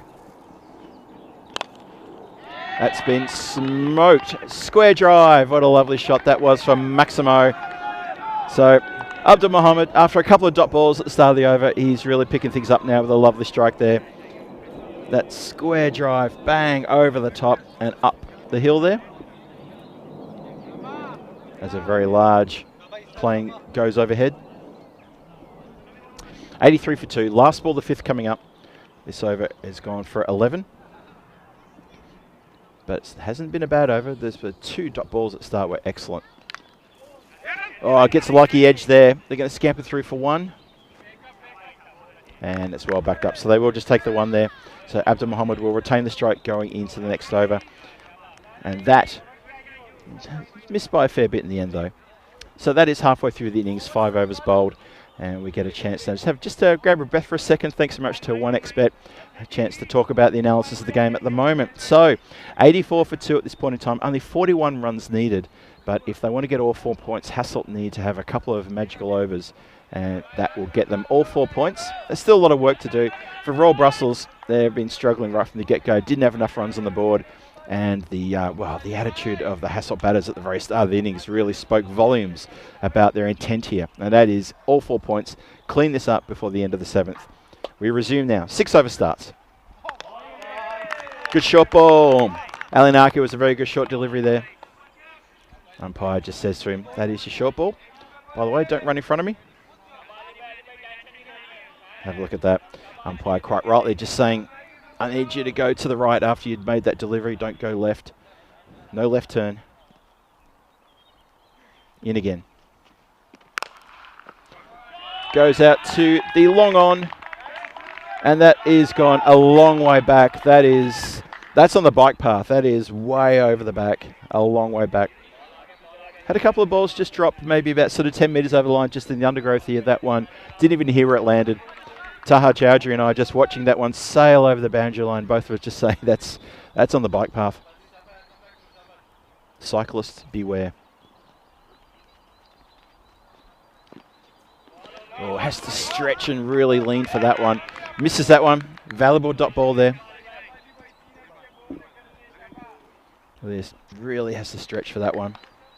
Just had the feet in the wrong place, unfortunately. 90 for 2 in halfway through the 6th. 35 still needed. Another dot ball. So Hassel's plan to try to pick this up before the end of the 7th. These dot balls is really putting that one away now. And you see, just watching the body language of Sharibat at the non-strikers end.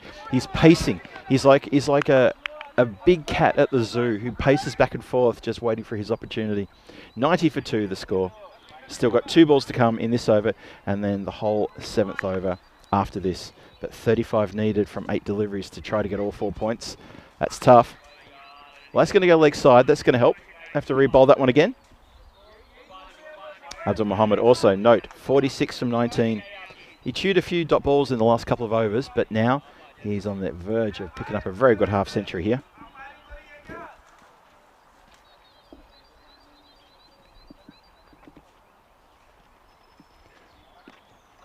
Swing and a miss. That's a good delivery. That's just a good delivery. Player looking to go leg side here. And I think he's retiring himself out. Pretty sure that's what's happened just then. Watch this. Watch this. And there. That's Abdul Mohammed retiring himself out. Strategic timeout. And new batter is going to come in. But we say well done to Abdul Mohammed there. 46 from 20. Chewed a few dot balls towards the end of his innings. And that's why things have been switched around a little bit. And that's not a bad idea. And it looks like it's Omid Rahimi has come in. It is indeed. He's joined Sherry Butt. So between the two of them, they still need, what's that, 34 in 7 deliveries. So it needs to be raining sixes. Let's see what they can do here. Well, gets on that one, shouts a catch. And taken. Well, it's not the first time we've seen that. A retired out. And the new batter comes in and immediately loses his wicket straight away. Manib hangs on to a screamer that was hit very hard, but not hard enough. So Rahimi comes in with a job to do and unfortunately can't do it.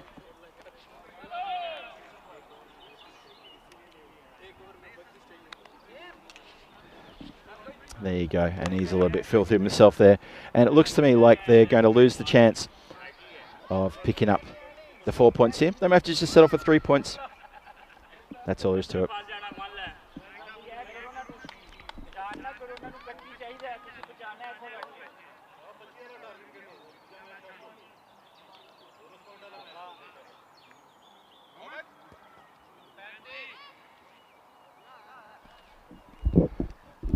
Adnan Razak comes back.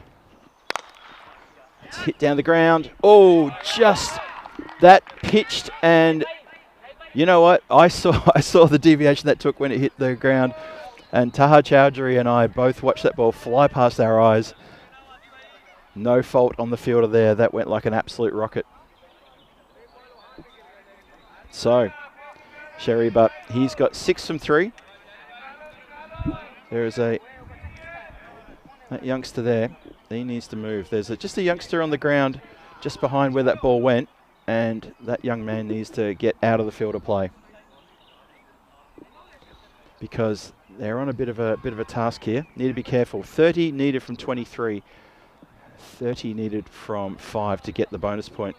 So I'm going to get ready to protect my gear if I have to, because this is going to be basically Maximo heaven right now, I reckon. Adnan Razak steams in. Got him! Well, it is not Maximo heaven. It is the top of the stumps is disturbed. Bails are knocked. So Sherry Butt looking to try to find those 6 sixes in this over required for all 4 points and not to be just a bit too tight on him there. It was a good delivery, really. Cuts in, hits the top of off. So for Hassel, they're going to have to settle for only 3 points here from this win. They're not going to get all 4 points, but they will, well, they should. I say should. It's not done yet. They should get 3 points from this win because all the work's been done earlier.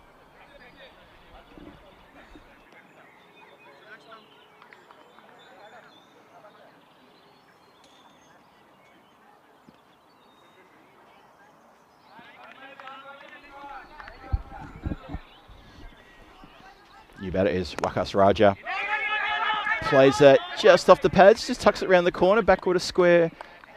Well fielded, no run.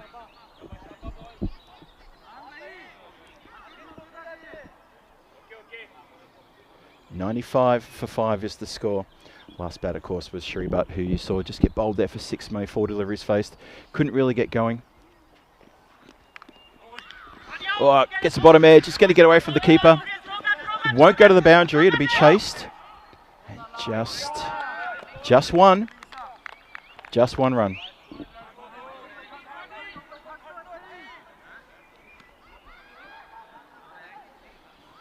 So Razak here, trying to slow things down, trying to find something extra here.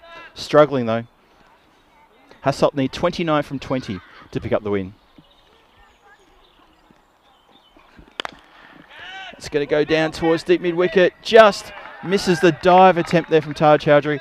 And it goes perilously close to the youngster who's refusing to leave the ground. I'm not sure why he's refusing. Whoever is the parents of that young child, please have a word. He can't be here. That ball was 3 meters away from him just then, and it went like a rocket. So anyone in the clubhouse who can hear my voice, please take care of that. That's not good. 100 up with that strike 2, 100 for 5. 1 more to come in the 7th. Oh, now that's collected the batter high up. I think it's hit the helmet, maybe taken some of the body as well. Umpires will get across and just double check and make sure he's good. I think he's all right. I think it's okay. Umpire stepping in. Bowler coming across and saying, you're okay. Watch this one from side on. Oh, yeah.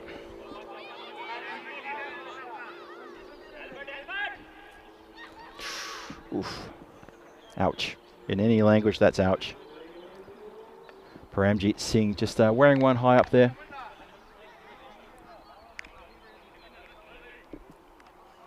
Have a look at the fantasy dashboard. Match 30, the final of the group games. The final group game coming up. Noor Audiakel, he gets back into the Royal Brussels team And on the Hassel team, Fakhar Zaman and Hassan Shah are going to come into the side. They're going to be looking for a 4-pointer there to try to push themselves right up into contention for playing in the final tomorrow. And when I say contention to play the final, I'm talking about getting straight into the final.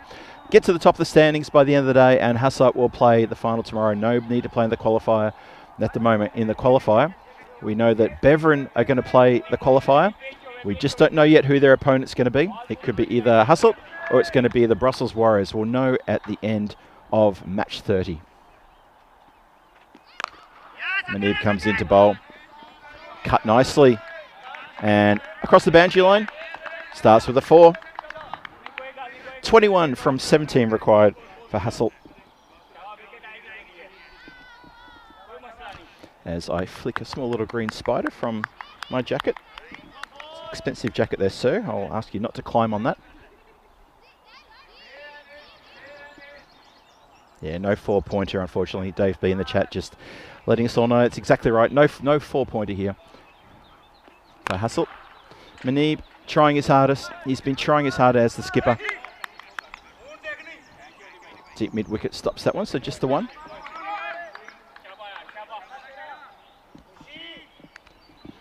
So keeping a close eye on the action here, but yeah, it's looking like that they'll pick up 3 points here, Hassel, which will put them into tomorrow's finals action.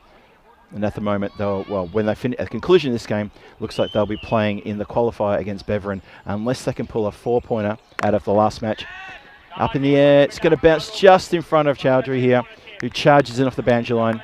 Never going to get to that though.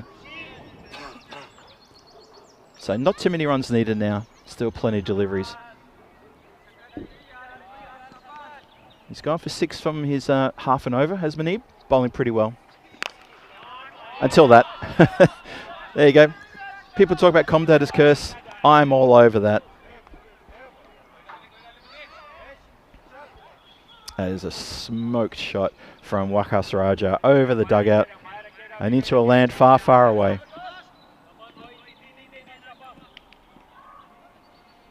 So 13 from 14 required now for Hassel. It's punched down the ground. A couple of bounces coming towards Taha Chowdhury. Gets down and fields that one nicely. Just the one. So Hassel are going to march themselves into tomorrow's qualifier with the win here. They should do it. They've got plenty of balls to spare. It's 12 from 13. Unless they have a sudden choke movement here. You still got to get the runs. Ooh, tell you what, it's far away from the stumps. Gets a lucky edge there. Or an unlucky edge. Depends on who you're supporting. Doing it in singles now. They can afford to do it in singles, but that is the end of the 8th. So 2 overs to come. Still need 11 runs off the next 2 overs. So Hassel just settling in here and not getting too carried away. Unfortunately, they didn't have the momentum in those middle overs to continue on and try to take this game away in 7 overs. So they missed out on the 4 points, but now playing for the 3. So, like I said, people in the chat, Abir Kumar saying, Issa needs to have another over. Your wish is granted. He will get another over. How about that? And that's good to see.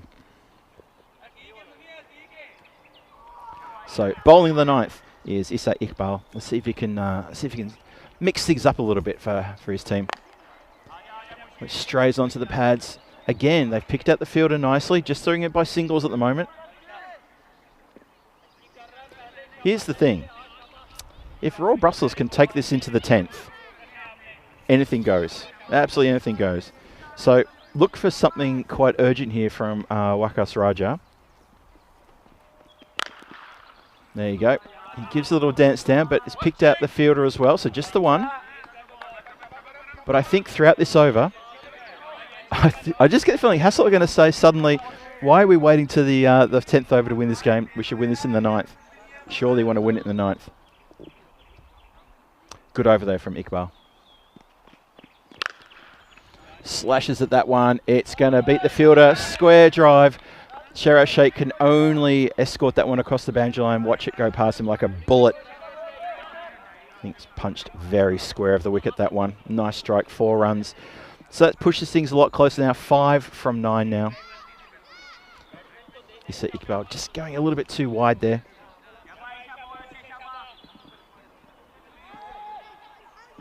So 120 on the board.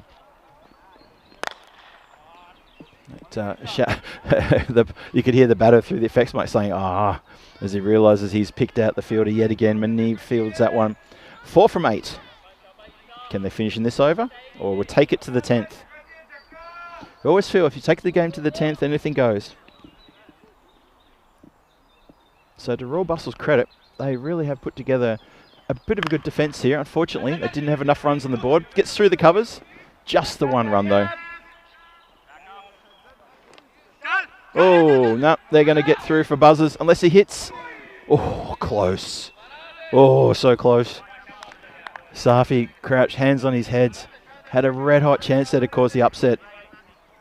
Almost ran him out. Almost ran out Parmajit Singh. And I believe there'd be 1 more. Oh, Issa Iqbal, why didn't you take the ball and maybe try to break the stumps? He stood aside and just let it go past. Academic now. Last ball, the over. Swing and miss. He asked the umpire if there was a nick on that. The umpire says, you know there wasn't. That is the end of the over. So Issa Iqbal, he finishes with none for 21 from his 2. Showed some good promise though. Liked his style, liked the way he bowls, and hope to see him back in the next match with a couple overs as well. Let's have a look. 123 for 5 is the score. 123 for 5. Last over coming up. It's going to be Manib is going to bowl, the skipper, I believe. Or no, someone else may get a bowl. It's not Manib who's going to bowl. I believe that's going to be... Who is that? Handing the cap over. It's going to be... That's actually quite good. I'm glad to see Mustafa Mamond, who belted a really good 50 earlier. He's going to get a chance to roll the arm over. This is a good idea. Why not? It's 2 runs for Hassel to get the 3 points and get themselves into tomorrow's qualifier. Here we go.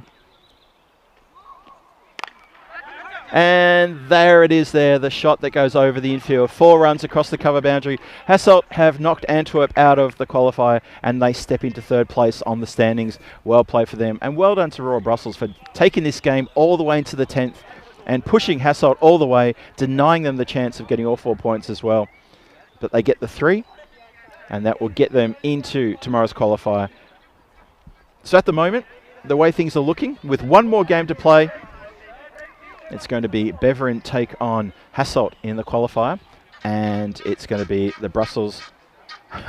As some geese go flying past one of our microphones, just cutting me off there, and it's going to be Brussels Warriors who are going to be into the final directly. However, with 1 more game to come, that could change.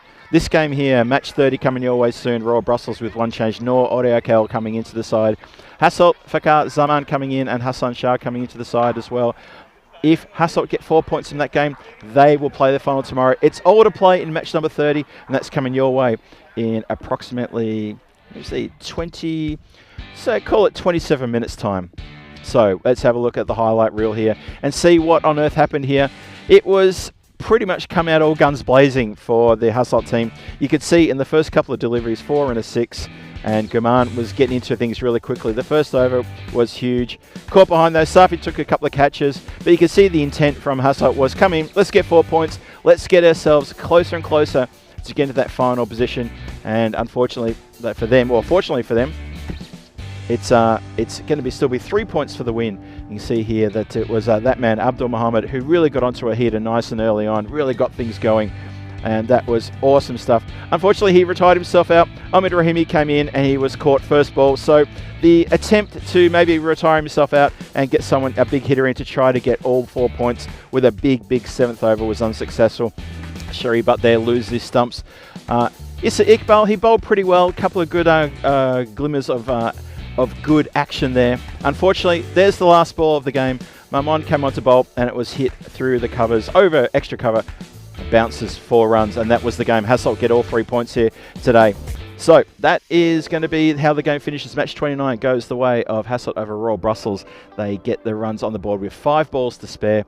They get 3 points. It gets them into 3rd place in the standings. Sorry, it gets them into 2nd place in the standings now. They leap above Beveren, I believe.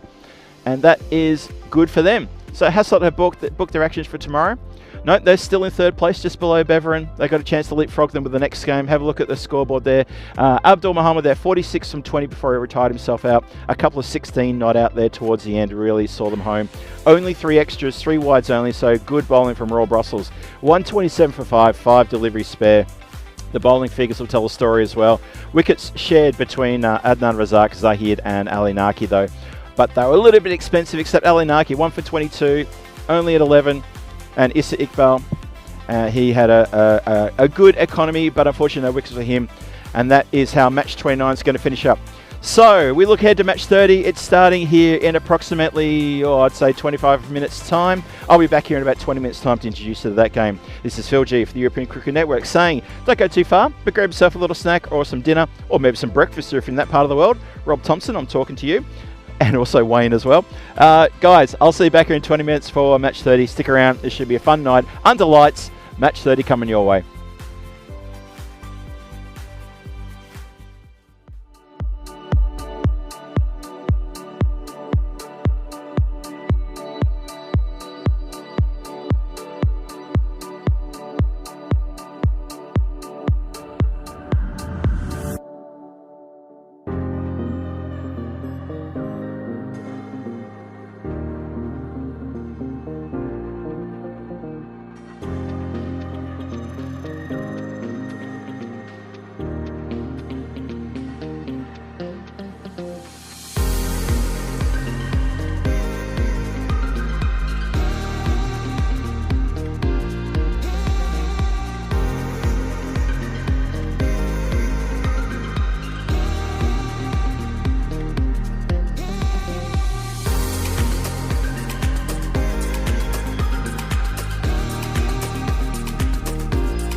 This European cricket event is proudly brought to you by HCL Software, Rado and 1xBet.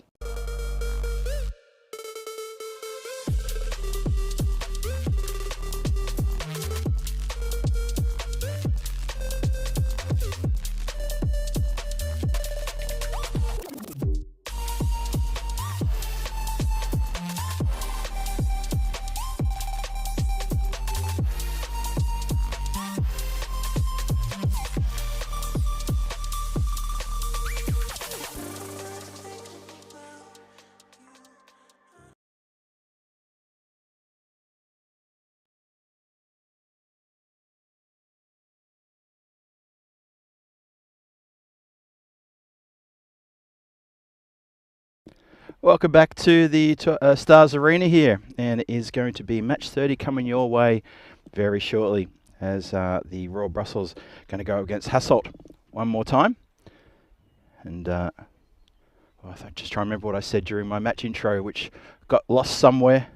No, it's okay. So I think it was simply just saying that this is a big game for both. Well, for one, for that team, Royal Brussels, to restore a little bit of pride into their tournament so far. They've struggled. Hasn't been the tournament for them, unfortunately, just that one win. And they lost, they lost in the last game, but they took it to the 10th, so that's important. And for the team, Hassel, well, they've done pretty well. They picked up the 3 points. They go up to 22 points on the standings, and they have made sure that they play tomorrow. So we know the 3 teams playing tomorrow. It's Brussels Warriors, it's Beveren, and it's going to be Hassel. Beveren have already played their 10, and so has Brussels Warriors, but Beveren are sitting second. They may get knocked down to third, but second and third will play in the qualifier. So any way you look at it, Beveren will play in the qualifier. Brussels Warriors sitting on 26 points. So if Hassel get a 4-pointer here, plus a big boost in their net run rate, then they could challenge them, but they need to get a big boost. They came into the ground hoping to get all 4 points from both games. Unfortunately, they only got 3 points in the previous game. Have a look at the changes there for match 30. Noor Orekel comes into the side for Royal Brussels. Hassel, it's going to be Fakhar Zaman and Hassan Shah come into the teams. Hassan Shah gets a chance to play his first match in, effectively, you could say, is a dead rub. You could say that. But at the same time, if they get 4 points and a big win, well, it'd have to be a massive win to try to disturb that net run rate.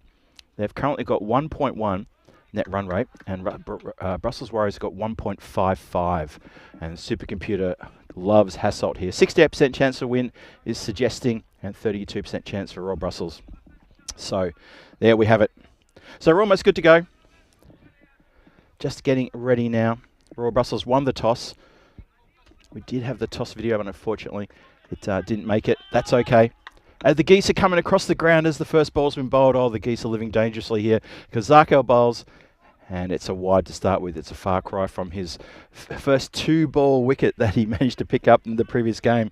That was an incredible start that he had in the previous game. He doesn't replicate it this time round. So you can imagine Hassel will still have a frame of mind to try to score very quickly when they get a chance in about 55 minutes time. The lights are on here, and Royal Brussels looking to post a big score on the board. Shouts to catch it as that flies away and bounces away to the offside. Just backward a point, and it's 4 runs. Opens the account with a good boundary. Look at that lovely slash outside. The off stump, square driven. Manib opening the batting. Always felt that Manib plays his best when he's a little bit further down the order, maybe coming in 4 or 5. But he likes to come in early, likes to get going early. Shout out to Rob Thompson in the chat. Thank you for joining. Good morning to you. You are ready. Hope we didn't wake you up too early. And Abir Kumar. And shout out to you as well. Dave B.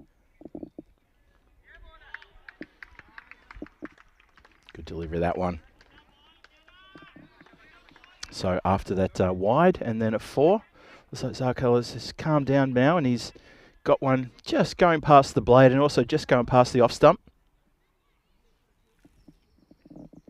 Hello to Thomas Martin is in the chat too. Golan Mustafa. And I saw a few other people. Ian Smell was in the chat before. Wasmatron was in the chat earlier as well. Hope you guys are still there. for the last game, the final group game in this European Cricket Series at night. Belgium, our first time here for 3 years. It's been exciting. It's been some fantastic scoring and some really, really good moments throughout this series.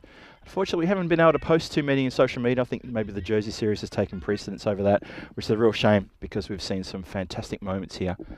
Maybe we'll get them posted sometime down the track. That one straightens and it's been picked up and dispatched over the boundary rope for a Maximo. Follows the swing here. Manib sees that one really clear and drives straight through. Hits straight through the line. Lovely strike, that one. So Royal Brussels get into this over now. 12 off it so far. We're only halfway through. Manib is he's on 10. TP at the non-striker's end. He's yet to face a delivery.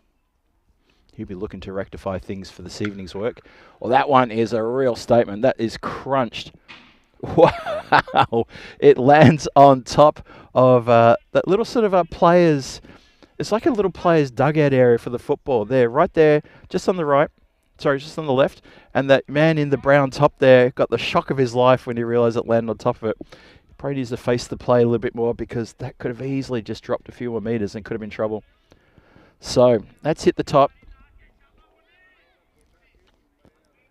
And the ball's been thrown into the arena, and unfortunately for Zaki Shah, he's worn that one right on the kneecap.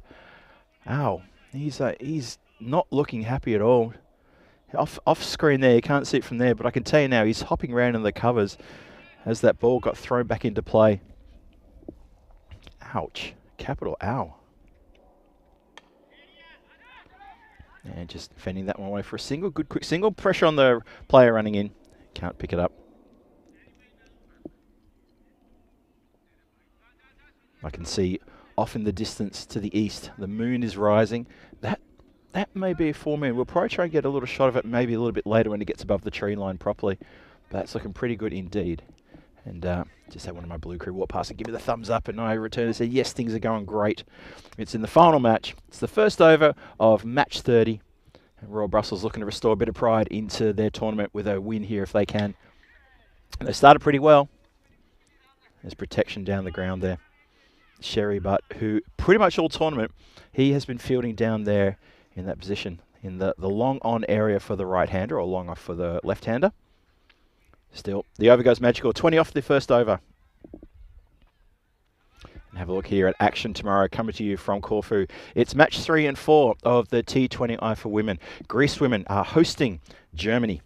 And so far, Germany's pretty much had it their own way.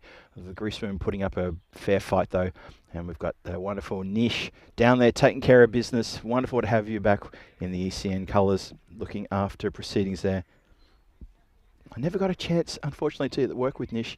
I'm new, so I have a chance to work with him, unfortunately. And it's wonderful to have you back, though. Obviously, Vinny and Rico talking up your efforts quite a fair bit, so I knew your quality. And then when I listen to you, I know your quality. So we continue now. The second over starts. It's going to be Abdul Muhammad coming on. He played a blistering innings in the previous match, put on 46 in no time at all. 20 deliveries. Ate up a couple of dot balls towards the end and retired himself out, which was a little bit unusual because he was striking the ball so well. However, I think it was because he faced about 6 dot balls in towards the end of his innings, and I think he just thought, you know what, I don't think I could do any more. Turned it over to someone else, as they were desperately searching for. Well, in the end, they were searching for 7 Maximos in a row to secure all 4 points in that previous game, but unfortunately didn't do it and fell a little bit short, but still got the win. Abir Kumar talking up Manib, saying what a player. I agree, he's a terrific player. Captain of the Royal Brussels. Unfortunately for Royal Brussels, it just hasn't been their tournament this time. Well, that's a bit disappointing in the field, and you can hear a few comments around the ground. The fielders and teammates just a little bit disappointed with the effort there. Watch this one. Well, it goes straight through the point fielder, who pretty much falls over the top of that. That's a little disappointing. Just late. And unfortunately, Stanik's eye just falls over just as it goes underneath him. Sort of forms a bit of a Sydney Harbour bridge, and under it goes. Just remember that Royal Brussels won the toss, selected to bat first, so this is good for them, unlike in the previous game where they also won the toss, selected to bat. This time around, 25 for no loss, halfway through the second. Up in the air and out of here. There's the only way to describe that shot. That is properly out of here. Every little bit of this. This is a cracking good shot from skipper Manib. Goes downtown, straight as you like. Nice shot. Gets a generous applause from the dugout area for the Royal Brussels. He's raced to 27 from 7. Oh, and that's just a bad ball. And it's been dealt with accordingly. That's out of the ground. So Abdul Muhammad just straying a little bit here. Maybe a little bit of frustration from the previous 4 that was hit towards the point region. And that one that's just right in the hitting arc. Just pulled around the corner. That's big. It's gone a good 20 metres over the boundary rope.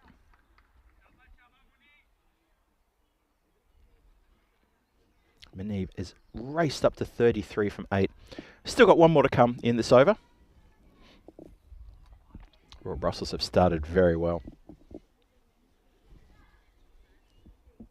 Just waiting for the fielder to come back in from retrieving the ball. Here we go. Punch down the ground. Just quick shout of yeah. Just a single. Wants to keep the strike, does Manib. He's got a great chance here to pick himself up a very valuable and well-fought 50 if he can. Maybe even kick on, make something big. Side TP at the non-striker's end. Just happy to play the anchor. Just happy to do what his skipper needs from him. So 38 without loss. 2 overs gone. And Hassel searching for a breakthrough here. Maybe they were a little bit spoilt in the previous game when they had 2 breakthroughs in the first 2 deliveries. It's looking a little bit tougher. A bit more focus, Royal Brussels. We may see the Royal Brussels that a lot of the people in the chat and people know and love. We shall see. Zarko comes on to bowl his second. He went for 20 off his first. What can you do here? Oh, that is a lovely shot. One of the reasons that that shot really should be talked up is because the swing, it was full. It was similar to the first 2 balls that Zarko bowled in the previous game where he got wickets. And this time, Manib has picked that up with the swing and taken it literally from middle stump and put it out of the ground. It's such a good shot. He's already up to 40 from 10, still inside the power play. 44 on the board, no loss of a wicket yet for Royal Brussels. They're kicking on here. Shouts to catch it. Oh, it's good work, though, from the field. He doesn't catch it, but he gets the body behind it. And that's really good work there.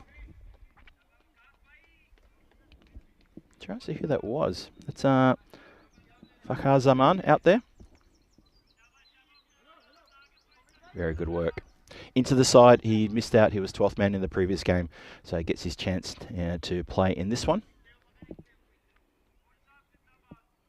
So Sai TP gets to face his 4th delivery.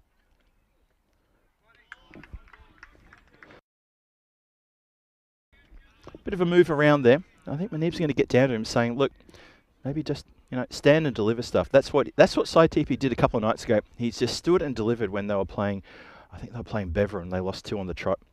And yeah, it just was smoking the balls everywhere.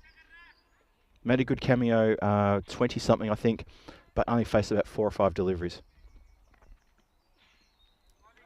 That's the kind of shot he was playing, but he was connecting. So that's the right thing to do. Maybe don't get sort of too carried away, giving the bowler a charge or moving way over to the offside. And Manib at the non-striker's end, probably thinking, yep, I need to get up there again. He's on 41 from 11. Sai TP, he's wasted 5 deliveries already just for 1 run. Needs to get on here. Missed again. You're the captain. What do? You get down and have a chat, and maybe what do you say? Look, another dot ball. Maybe if this isn't your day, maybe we'll retire you out. What do you say? Or is that a bit too harsh? What do you think? For an opening batting with your captain, do you think that's fair?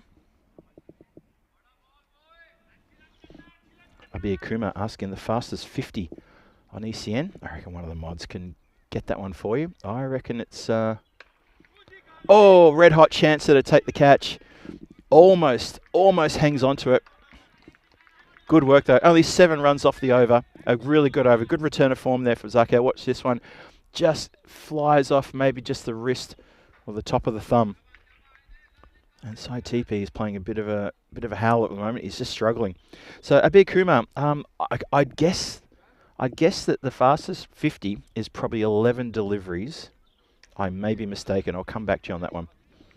So you can see Hassel there in third place on the standings on 22 points. If they get 3 points here, they go up level with Beveren, but it's kind of academic because second and third on the standings after this match, they play in the qualifier tomorrow. So these two teams, Beveren, just mentioned then, and Hassel there, who are currently bowling, they're already in the qualifier to play tomorrow. And Brussels Warriors will be sitting there somewhere watching from the safety of their lounge rooms, or maybe in a bar somewhere in Brussels. And they're saying, well, because Hassel only got 3 points in the previous game, looks like we're going to play the final. And that'll be the second match here tomorrow night. Final tomorrow. And qualify before that. As we start the third, Wakas Raja comes in.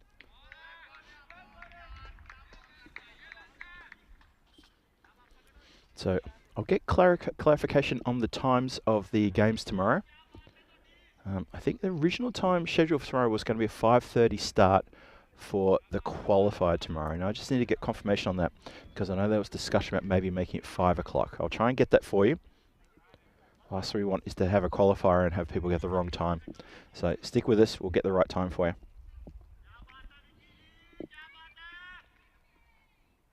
Manib, 41 from 12. Pushes that a little bit wider. Doesn't get called for a wide. Still is in the channel. And Manib just a little bit stuck on the crease there. Yep. Sort of just stuck on the wrong side of the stumps.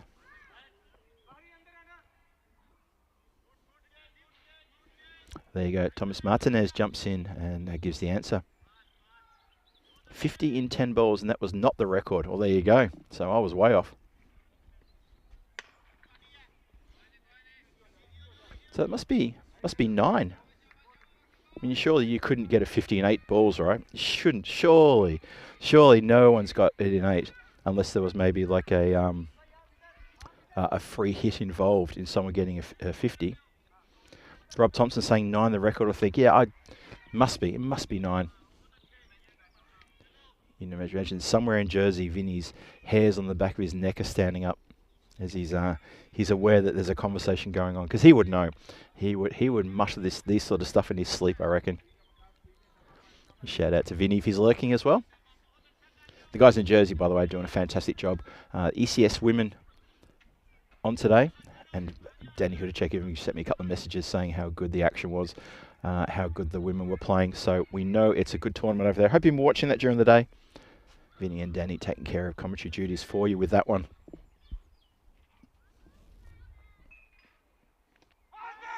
Strikes the pad, definitely outside the line. No one's at the stumps. Bowler is standing mid-pitch, just having to think about it while no one gets to the stumps.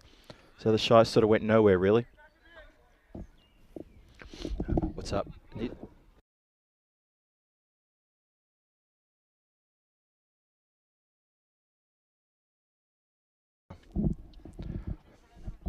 So 48 for no loss. Still 2 balls to come. I just had one of the guys drop by and ask me my dinner order for tomorrow. Don't want to be rude, but let me just get through today and then we'll talk about tomorrow.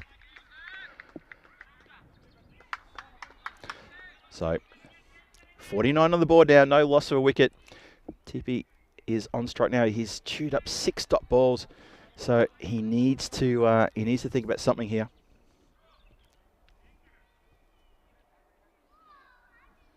I wouldn't be surprised if he's going to get retired out if he has another couple of dot balls here. You just get the feeling it's the last ball of the 4th, and I think if you're the skipper, you'd probably want to see bat on ball at the very least. I see the chat also responding to the fact that TV is struggling. See what he can do. Swings hard. It's going to fly out towards deep mid wicket, all the way along the ground. Oh no! Hang on! He's got it now. They get back for a second. Yes, they do. Oh, Ahmed Rahimi there with the touch of the fumbles. Watch this. Yeah, no, I've seen that before. The cord in the back of the hand and doesn't quite get it. He's got a smile on his face though. Hassel are not really under any pressure at all. They've already booked themselves a spot in the qualifier tomorrow, so they're not too stressed. I would say they're not too stressed. So this is for them a chance maybe to get 4 points, but also just a chance to sort of play out a few scenarios, maybe going into the match tomorrow. So unfortunately for them, they're going to probably, unless they get 4 points here, they're going to go the long way round to try to get in tomorrow's final, and that means they're going to play the qualifier and try to get into the qualifier. So Zaki Shah now. He's going to open his bowling account. He's met with a slashing strike that goes way, it's gone for a goal. How about that? So it's 4 and it's also a goal. Had a few goals in that part of the world. Look at this one.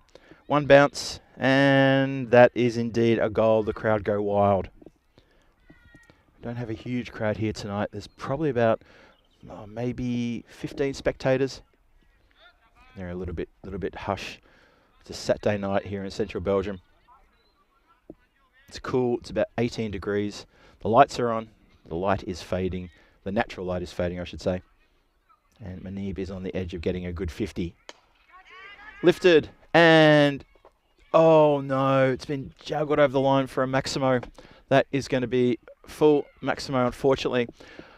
Oh, just the fingertips. I think, yep, bit conscious of where the rope was. And that is going to hurt, but that's going to bring up a 50 for Manib. Anyway, you cut it. He's got his half century there, and well deserved. Has started things very well for Royal Brussels. Got a feel for the fielder though. Just popped out at the last second. Well, this is straight up in the air. Who wants this one? It's going to, well, it's fended away from the face and the boundary line, and there you go. I think they end up getting a couple for that one. Watch this one. Up in the air. Let's see. Well, fair effort to defend the boundary line, have to say. Really did quite all right there. Zaki Sharon again. This time it's along the ground. Tighter going aerial. And just the one. So score is going along nicely. The run rate is at 14 and a bit. It's 63 on the board. Manib, I was going to go to 64 with that shot. And Manib on 56 from 19. Saitipi needs to get into the runs here. He's been a bit of a spectator. See if he can fire things up. Just swings that to the offside. Johnny He in the chat. Hello there, Johnny. I didn't see you before, but good to see you. Tim Harmer, I knew you'd be happy about that goal that was scored before. I think you were the first one to sort of mention that a few days ago about the ball going through the goal. So, yes, shout out to you, Tim. Zaki continues. Now, that's gone up in the air. Who wants that one? I heard someone shout mine.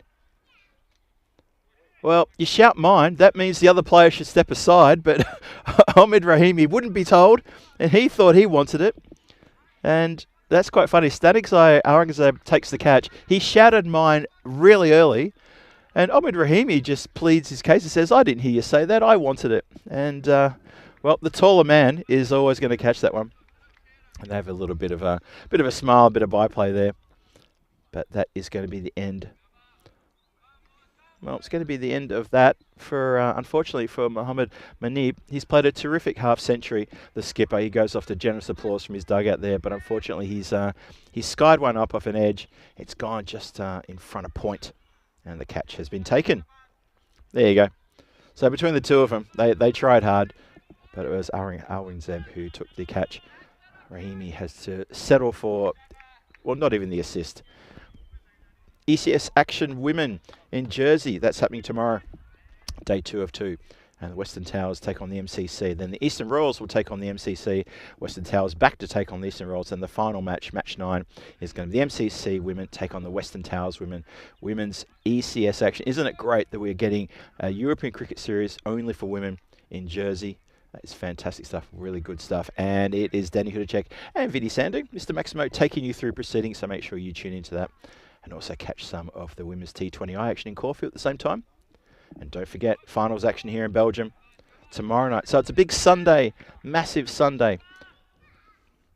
And I hope you can tune into the European Cricket Network and check that out.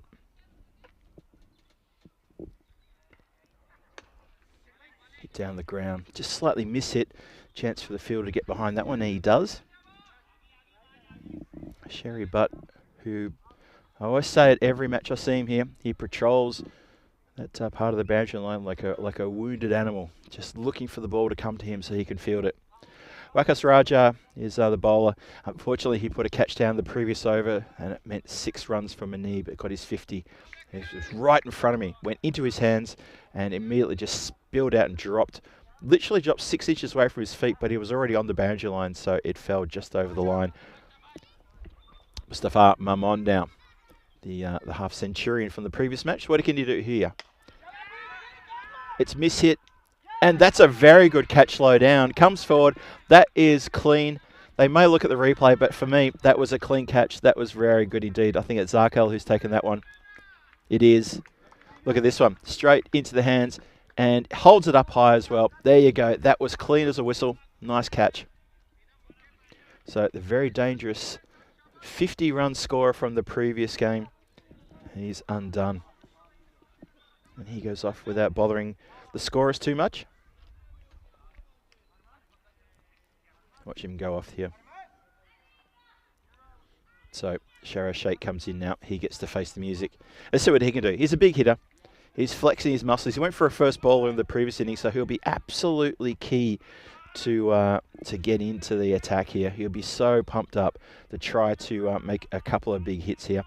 67 for 2. We're inside the 6th over. The run rate is at 12.6. It's not too bad. It's going all right.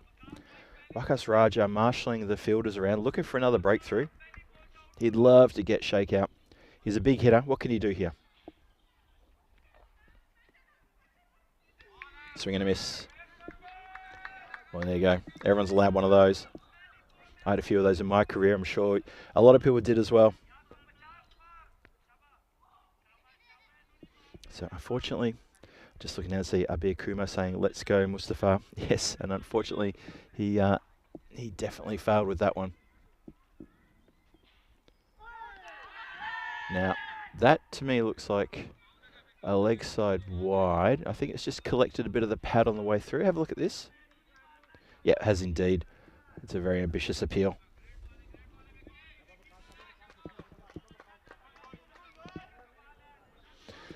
Yeah, so unfortunately for Mustafa Mahmoud, he backs up his previous efforts of 50 off 22 deliveries with the first ball duck in this game. Not his game, unfortunately. And that's been hit for a lovely Maximo. So there he is, Shero Sheikh. He hits one, and that's kind of the kind of thing to get his motor running. And he will probably try to, well, he should start to fire up now. Let's see if he can. 73 for 2. One more in the 6th. Expected score around about the 120s. No matter what score the Royal Brussels team get, it'd be interested to see the attitude from Hassel when they come out to bat. Will they try for another 4-pointer? Or are they going to just settle to play the game out? Maybe try a few different things, maybe with the batting lineup as well. Swings hard. Could be a chance of a catch. Oh, Zaki Shah, you made all the ground. Cold Mine made all the ground. And I think he's gone probably half a step too far. Look at this. Just end up getting big on him and didn't extend the hands far enough. So, goes to ground, and that's a big drop. Never mind. 74 for 2. 6 overs gone. Have a look at the scorecard there. Well, Mohammed Manib at the top there, that 56 and 20, and after that, there's not a lot to talk about. Side Tipi has been there for 11 balls, only got 6. Kind of feel like he's stopped. So he needs to sort of fire up again, if he can. This man has just got out here, Shara Sheikh, so he's in with a real big chance here for the next few overs to make a big score. So you sort of back him to really get amongst the bowling here. Nothing to lose, everything to gain. Well, there's one. That's gone pretty high up. Who wants that? No one can get that because it's gone over the head of Sherry Butt, and that is going to be a Maximo. Nice strike, that one. So just reminding everybody that tomorrow there's a lot of action coming your way. We've still got another innings to go here. We've still got a run chase on. We've still got three and a bit overs to go as well. But just reminding there's a lot of action on tomorrow and Sunday on the European Cricket Network. Oh, it's good Yorker, that one. Just dug out and flicked away towards Omid Rahimi. So tomorrow, yeah, what do we got? We've got Corfu, the T20 I-Action Corfu, Greece women and the German women, being hosted by the Greek women, which is a really good series going on down there. Nish taking care of commentary duties. We've got Jersey, the ECS women. Hoping as time goes on, we'll get more European cricket series for women in different locations from around Europe. Got so many places we visit with obviously the men's. And we need to get to a few places and get those women's teams up and running. It's that's all about showing development. That's what ECN's all about, showing the development of cricket throughout Europe and making sure we can showcase that to everyone else around the world so they can see what's going on. And why Europe is the next big continent to take over in the world of cricket. That's a big strike. Big strike from Maximo there. You can see Issa Iqbal there, who was shouted out in the chat earlier. Abir Kumar and myself were sort of talking about him a little bit earlier. He was just not fielding, but he was just relaxing just in front there with the ball rolled to his feet. So I'm looking for a breakthrough here. 88 for 2. Run rate over 13. Swings hard at this one. Hands on the head, the bowler, as he realises that one has not come out the right way, and that's been picked up very quickly. It's short, and it is punished, pulled around the corner, backward a square. That's a big Maximo. So, to be fair, if Royal Brussels get onto a 140 or even more here, that's not bad for Hassel. Now, the reason I'll tell you in just a sec. Oh, that's a short ball. It's an ugly ball, and it's cut away. And there is a fielder out there. He's there for exactly that shot. The reason why I think that if Royal Brussels get onto a good score, because one, it gives their bowlers a lot to work with in the chance that they could pick up a surprise win here in this final match. The other thing it does is it tests Hassel, because Hassel have got a game tomorrow. There it is, right on cue. So 5 o'clock start for the qualifier. There it is. So second play third. If Hassel are playing second or third, they're going to play against Beveren. They will probably have to chase a big score if they bat second. I'm saying probably, I don't know.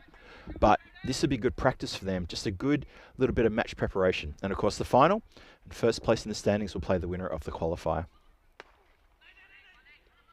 So keep that in mind. That's how it works tomorrow. The top 3 teams are featuring in Sunday action here tomorrow. And we'll talk a bit more later on when we see the standings about who those 3 are going to be. Obviously, at the end of this match, we'll know exactly what's going to happen.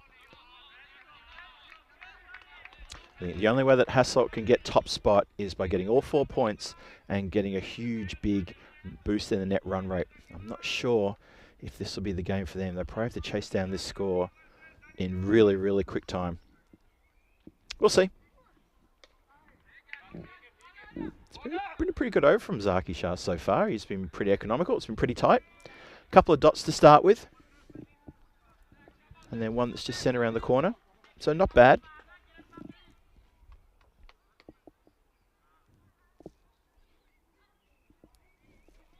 .96 for 2. That's been punched through the covers now. No one's going to get that one. That's really well placed. All the way along the ground. The 100 up in 7.4 overs. So they've still got 2 overs and 2 deliveries left. 14 legal deliveries to motor this score up, but that's a nice strike through the covers.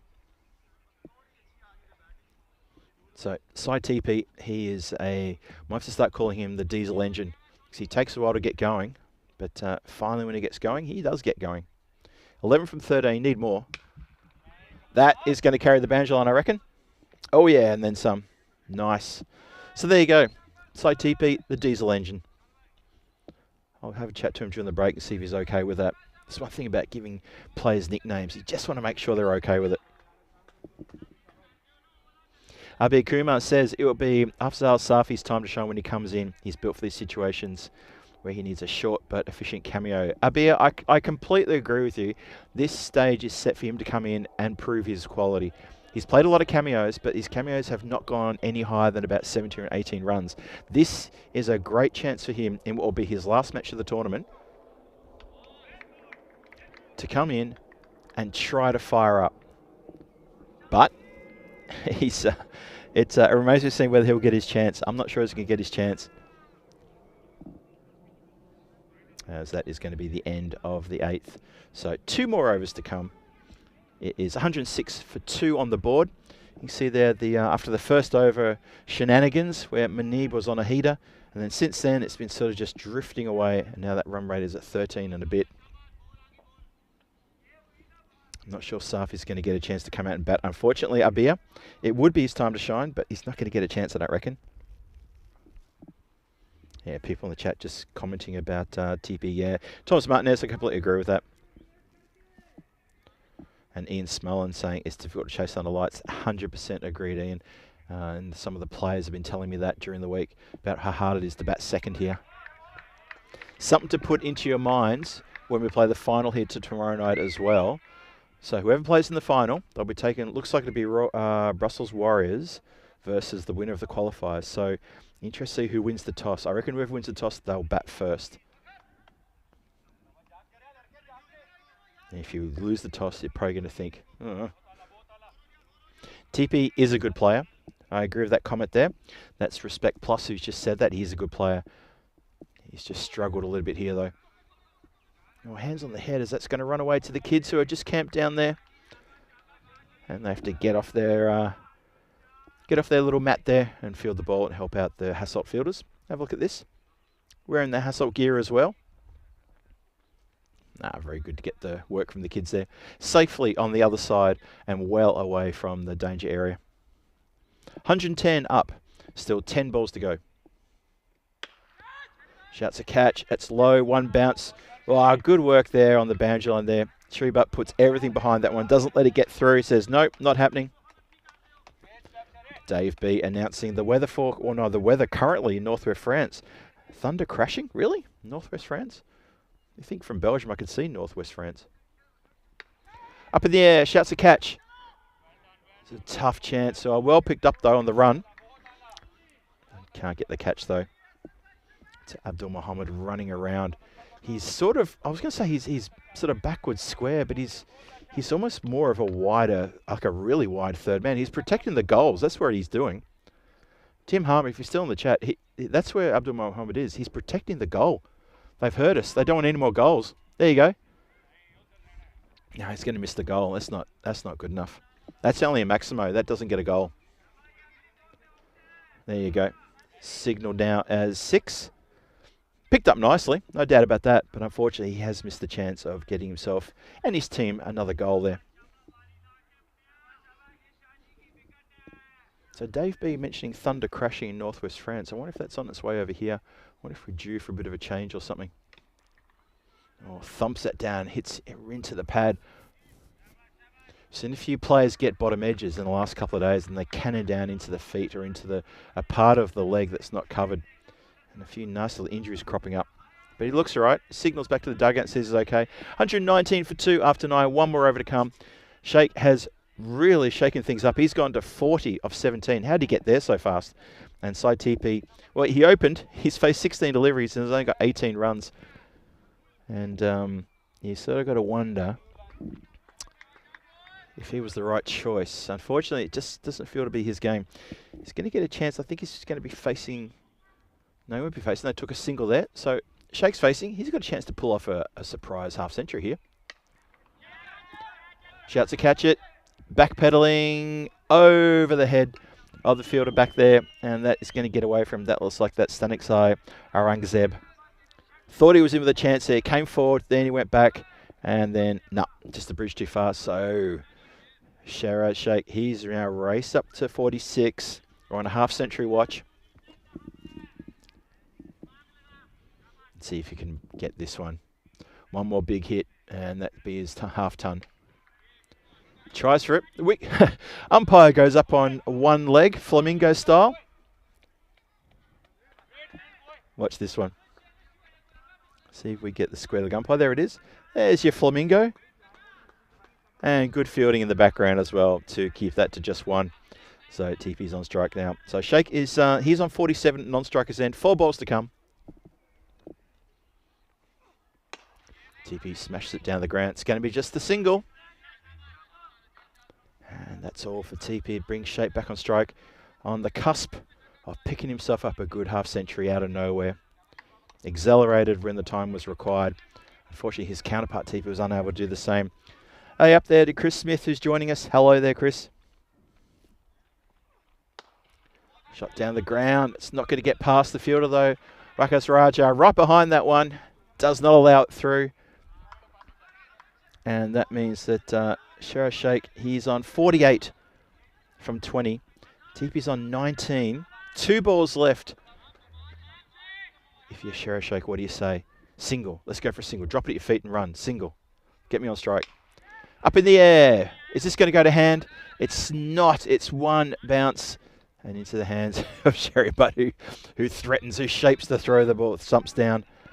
So it is the final ball of the innings coming up, and it's fitting that that man there, Shara Sheikh, he gets a chance to get himself a half century. He's 2 runs away, 48 from 20. It's 129 for 2. Final ball of Royal Brussels innings right here. Up in the air. Catching opportunity. It's coming down with ice on it.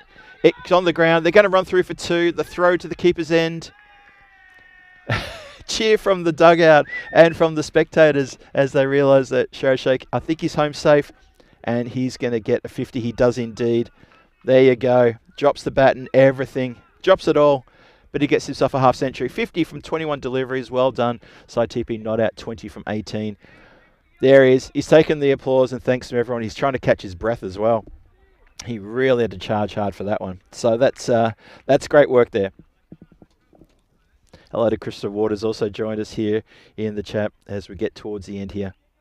So that is the innings done. Royal Brussels post 131 for 2 on the board after 10. And they said to Hassel, there you go. If you want all 4 points, you guys have to do a lot better than you did in the previous game. I get the feeling Hassel might just settle, try to pick up a win here. I'm not sure if 4 points are going to cut it. It started well, though. Manib really started quite well. That 56 from 20 deliveries. Such a good start from him. Even in the power play, I think he got his 50, I think, just outside of the power play. But the shot square of the wicket, especially on the leg side, looks so comfortable. On the offside, just swinging hard. Well, there was one goal. That's gone through for goal, Tim Harmer. There you go. There was the catch which, well, one of them called, it might have been Omid Rahimi who called it. And then Aurangzeb just said, no, I'm taller. I'll have that. I think that's actually what happened. Zakel takes a good catch, nice and low down. That was a good red-hot opportunity there. And then it was time for Shara Sheikh, who didn't muck about and just got into it straight away. And he blasted a 21 ball 50 to go with Mohammad Manib's 20 ball 56. So between the two of them, 106 runs from just those 2 players. Really, really good for Royal Brussels. And maybe that's going to give him a little bit of oomph when they come out to defend this total in about 10 minutes' time. We will find out shortly. And there was the final ball.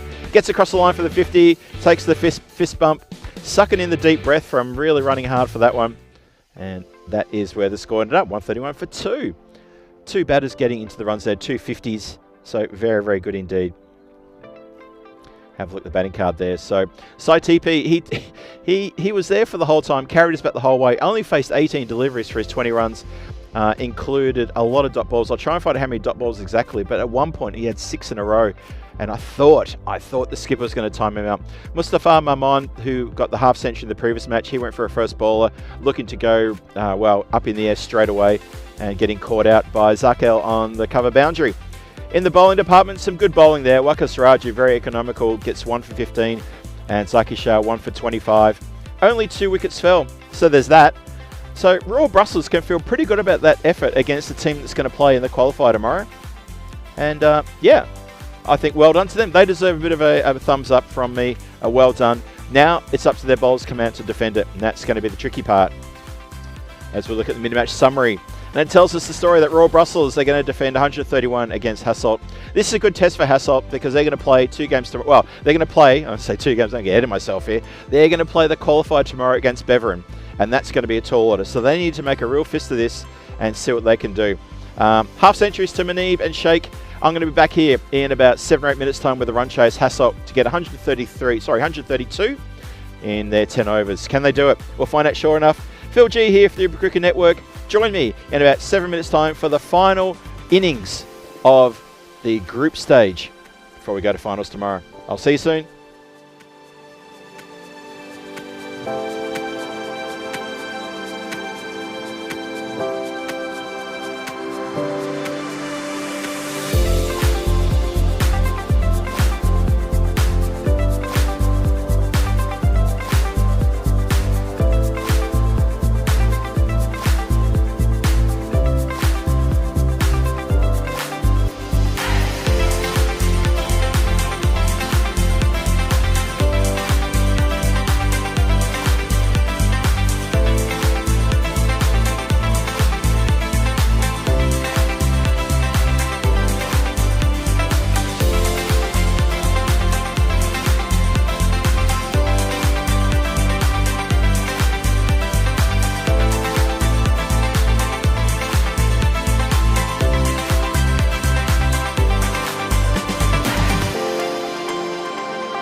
This European cricket event is proudly brought to you by HCL Software, Rado and OneXBet. And so for the final time in the group stages, it's a warm welcome back to the Stars Arena here for the final run chase here in the group stage. It's match 30, hanging in the balance. Royal Brussels putting on 131 for 2 after 10 overs, and Hassel looking to chase that one down. If they chase it down in 7 overs, they get all 4 points. If the fielding team, however, can restrict Hassel to 91 or less, they will get a win, and they'll get 4 points as well. So we're talking about the table, the standings as well, about 4 points for Hassel. 4 points for them means they go equal top of the standings. Equal top. Currently, Brussels Warriors on 26 points at the top with a net run rate of plus 1.5. Hassel in third place with 22 points, net run rate of 1.1, both positive, obviously. So Hassel, if they get 4 points here, they go to 26 points, but that remains to be calculated as to whether they can do it quick enough to have such an effect on the net run rate as to push ahead of 1.551. That's what they have to do. To me, I kind of feel that it's probably a bridge too far. As the players are getting ready to come out, there's a big cheer as they're all getting ready to come out. That's coming through the effects mic loud and clear. There's a good bit of energy there. For the final time, the Royal Brussels team are going to take to the field in this tournament, of course. In this tournament, we expect to see much more of them as time goes on. When ECN come back here, I'm sure we'll be back here very soon. So they march out looking to defend this, and Hassel come out looking to try and maybe pull a bit of a miracle out of the bag here to try to get to the top. It's going to be really tough for them to get to the top of the standings, though. I don't know what they'd have to score and how fast they'd have to score the win, but I get the feeling it may be a little bit too much for Hassel to affect that. So they have to increase their net run rate from 1.143 to get over 1.551. So any mathematicians out there who want to have a crack at that and quickly tell us what the net run rate will need to be in order to climb above that, go for it. You'll always have my admiration if you can tell me that. We start the run chase.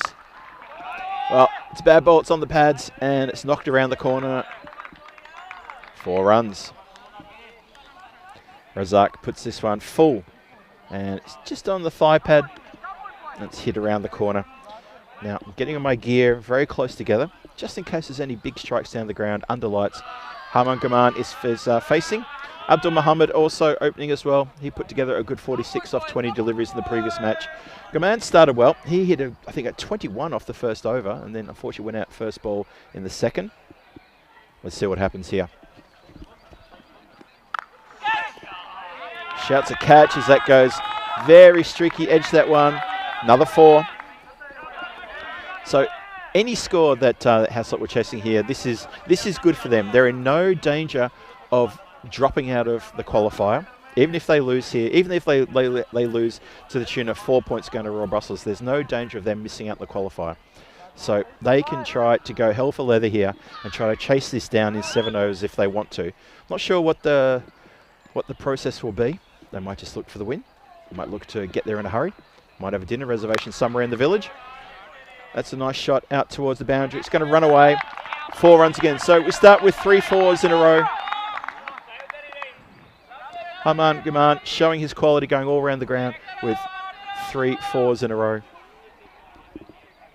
And the sun is definitely set and the sky is getting darker. The temperature's dropping too. I think it's down to about 18 degrees, maybe 17. Nice warm day today here in this part of Belgium.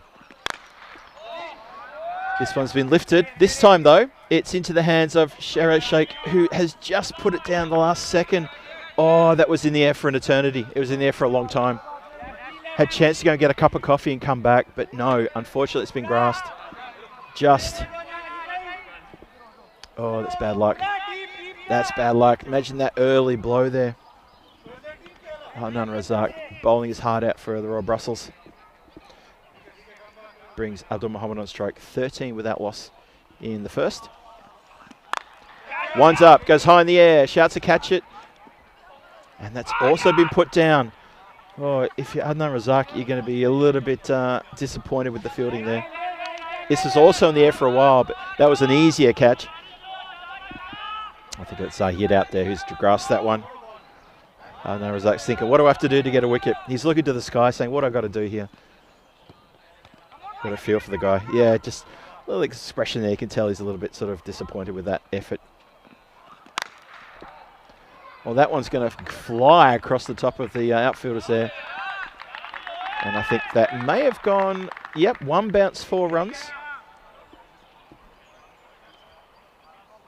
Just double checking that one again. Where does it land?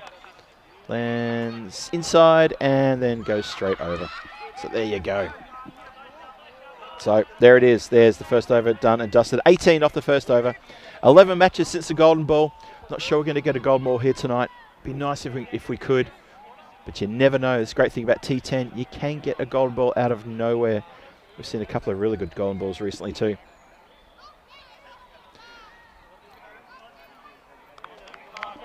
Dave B. St. Filthy, great to spend some time with you. Great to spend time with you too, Dave B. Great to spend time with everyone in the chat. Thank you for keeping me company throughout the group stages. Hope you can join tomorrow for the finals. Going to be exciting finals tomorrow. The qualifier is going to be good and the final is going to be even better. You just know it. Great cricket coming your way tomorrow. With a trophy up for grabs. Looking forward to trying to find out who's going to be MVP of the series as well. There's a fair bit happening here tomorrow, so please make sure you join us here tomorrow. 5 o'clock is the qualifier. 5 o'clock is the confirmed time that we're starting. Crunched, smacked, punished, smoked. Anyway, look at it. That is a lovely square cut. Maximo over the top of everyone. Swings hard at that one. Gets every bit of that one.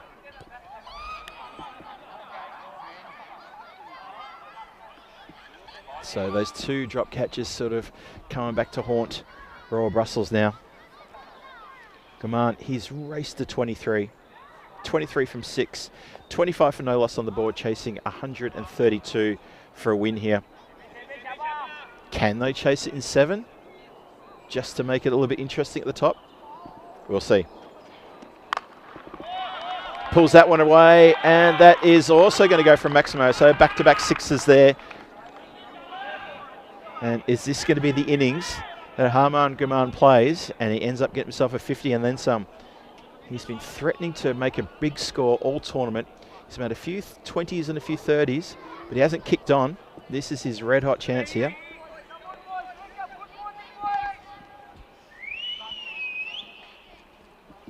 So just so everyone's clear, this is the last match of the group stage. I just saw Thomas Martinez coming there to Mojo 1. Shot, lifts, elevates, out of the ground, Maximo. Big cheer from the dugout, clapping every single 6 here. 37 without loss. 2 balls to come in the second. Harman Guman, he's up to 29 from 7. He's absolutely seen the ball like a, well, I was going to say watermelon. I say watermelon a lot. How about a beach ball? He's seen the ball like a beach ball. Good strike. Rob Thompson saying he'll be there for finals tomorrow. And by here, he means here. Thanks, Rob. Thanks for the clarity. Oh, holds the pose. And that goes along the ground for 4 runs. Carnage. Absolute carnage here at the Stars Arena. Very correct in that shot. Elbow at high. 23 of Sazid's over so far. He must feel like an absolute dagger in the chest, because he's a quality bowler. We've seen him bowl so well throughout this tournament. And this has got to hurt. So we started the over with a single, and we've had 6, 6, 6, 4.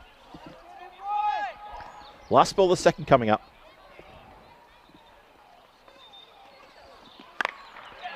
Goes out through backward point. That's going to beat the fielder. That's another boundary.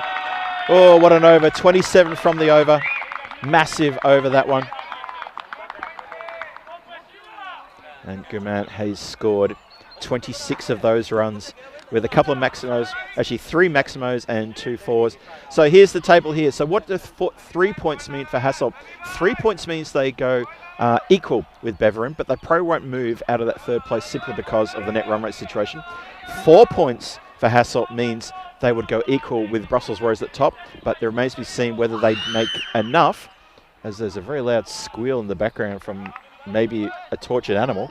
What was my train of thought? If it remains to be seen whether they will actually get a good booster net run rate, which would change the top spot. So that's what we're looking for. Will it be enough to change top spot? Or can the Royal Brussels pull something out of the fire here? Hassel need 87 from 48 for the win. And 87 from 30 for 4 points. Naki comes on the bowl. Let's see how he can go. Looking to slow things down a bit here.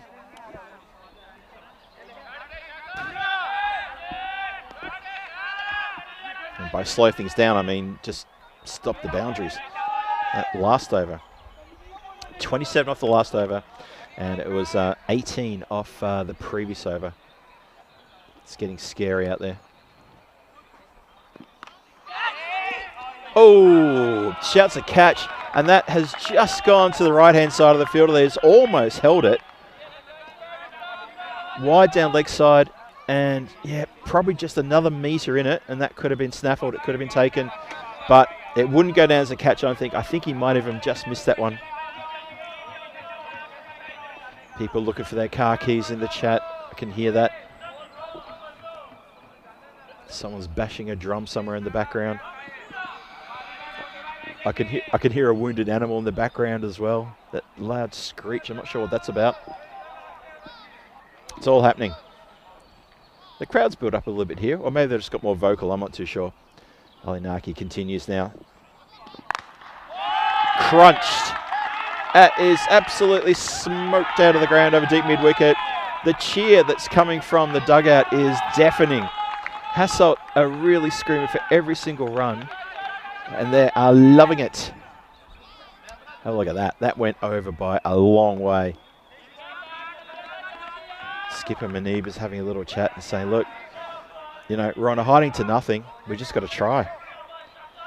Good evening to Trip there. Trip Denny joining us. Hello to you in the chat. Good to see you. Mojo1 as well. Well, then he goes to the offside now. He can go to the left. He can go to the right. I tell you what, this man, Abdul Muhammad, he's looking for a fight, and he has clubbed that one over the extra cover infield, and that is a lovely strike. I think it's just inside the circle, inside the rope. Just 4 runs there. So I could hear someone laughing somewhere away in the background. So 59 for no loss. Still 2 balls to come in the power play.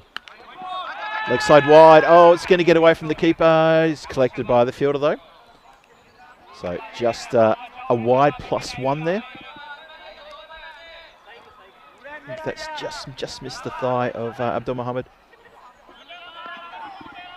Now he gets Harman Gaman on strike. He's on 43 from 10. He's got 2 balls left in this over. He'd love it if he can pick up his 50 in this over.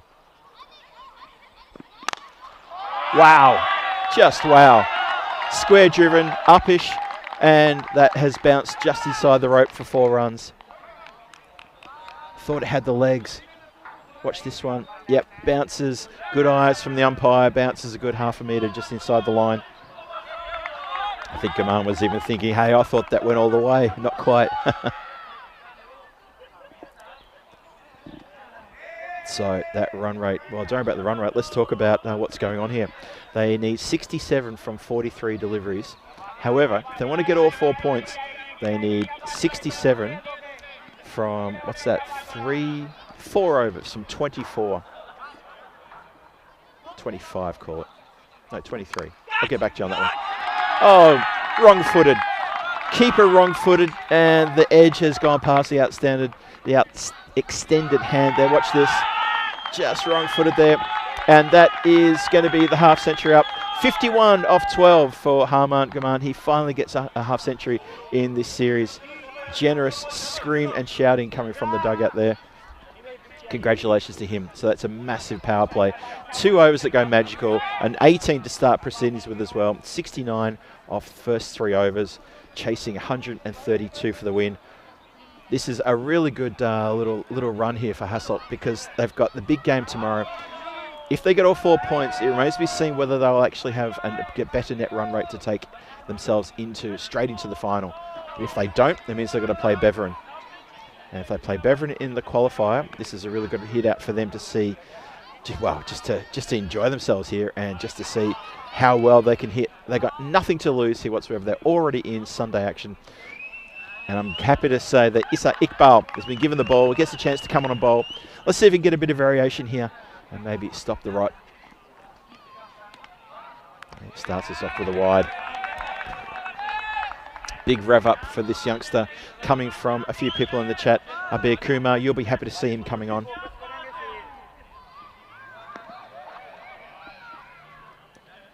Let's see if he can make a bit of a change here. This partnership was 70 off only 18 deliveries. How about that? Swing and a miss. There you go. So his variation. Oh, now hang on a minute. The wicketkeeper breaks the stumps, and that is out. Oh, have a look at this.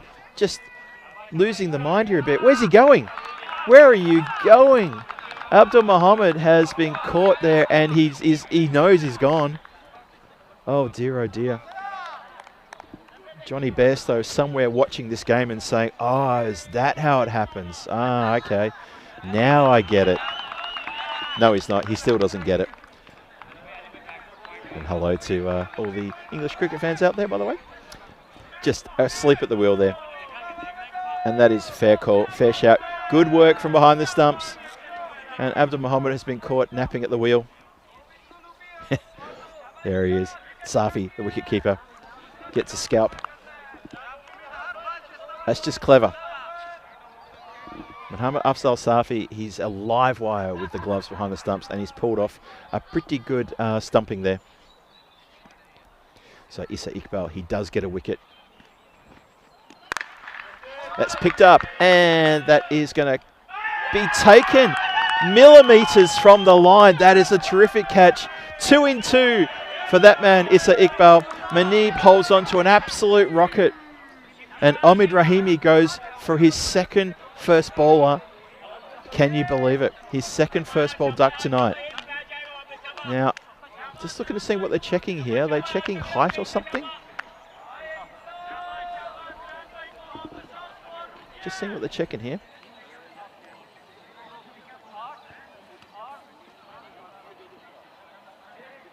Ah, good spot there from my director asking, does the towel count? Because that towel looks like it was draping along the rope as he was going. Now that's a really good shout. They haven't overturned the decision.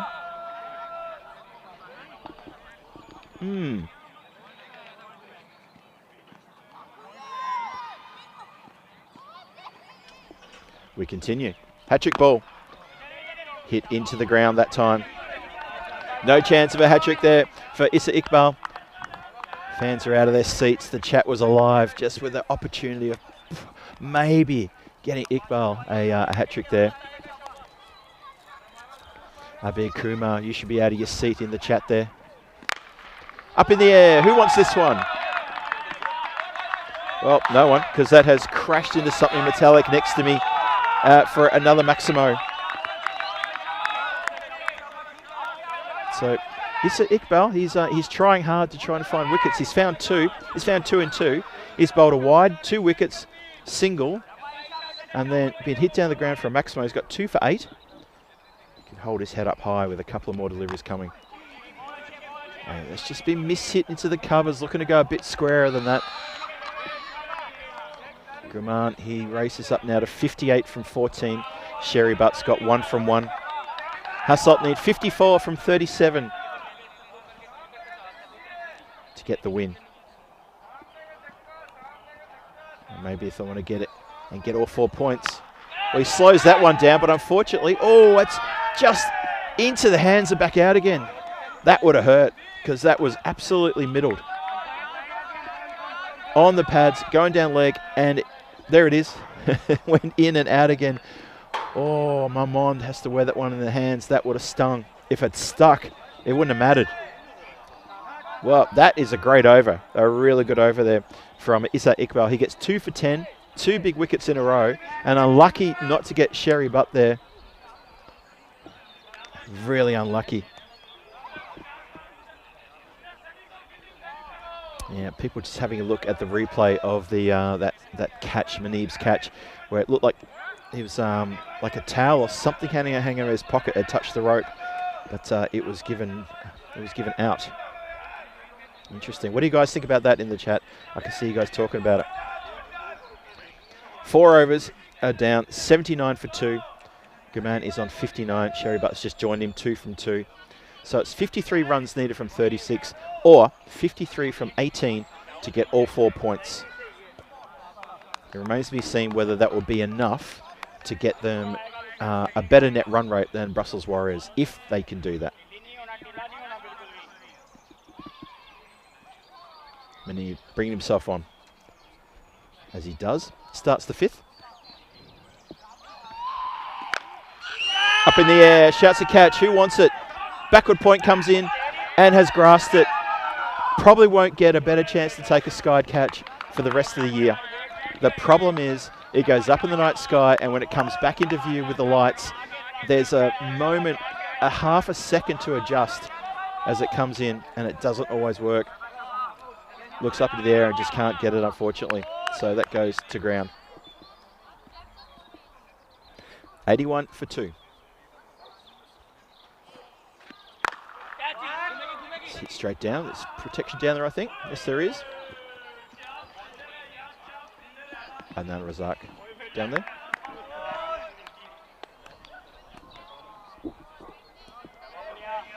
And unlucky not to get a wicket with his first ball. Really unlucky there. They're trying to club hard, but Manib is a cagey customer with the ball. He's bowling very well. Trying to put the brakes on here and stop Hassel from picking up all 4 points. It won't damage Hassel that much, because if they only get the 3 points here, it means they will just stay in 3rd place, because Beveren have a much more superior net run rate. And that shot, watch your fingers there in the dugout if you're going to go for those catches. It's a nice shot, nice flat 6, that one over deep mid wicket. So they're still on if they can get all 4 points.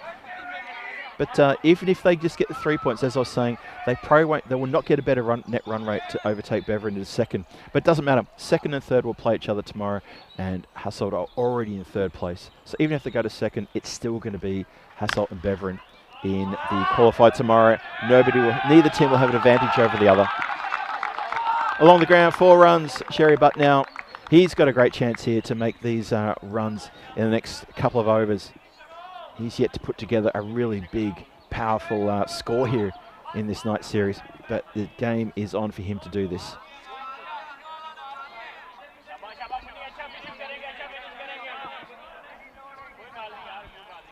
Ian Smullen is explaining to me exactly what the problem is. Ian, you are 100% correct there. The problem is they can't catch. That's unfortunate. They have grasped a couple here tonight.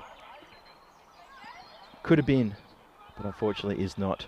Manib, last ball of his over. Hits him well outside the line. A scamper through for just the one. Leg buys, I think, indicated by the batter. By the umpire. Or maybe not. I was just trying to view the umpire there. He might have already done his signal and already gone. Heading off to his square leg position there. Anyway, it's just the 1 run, and the score now goes to 94 for 2 after 5.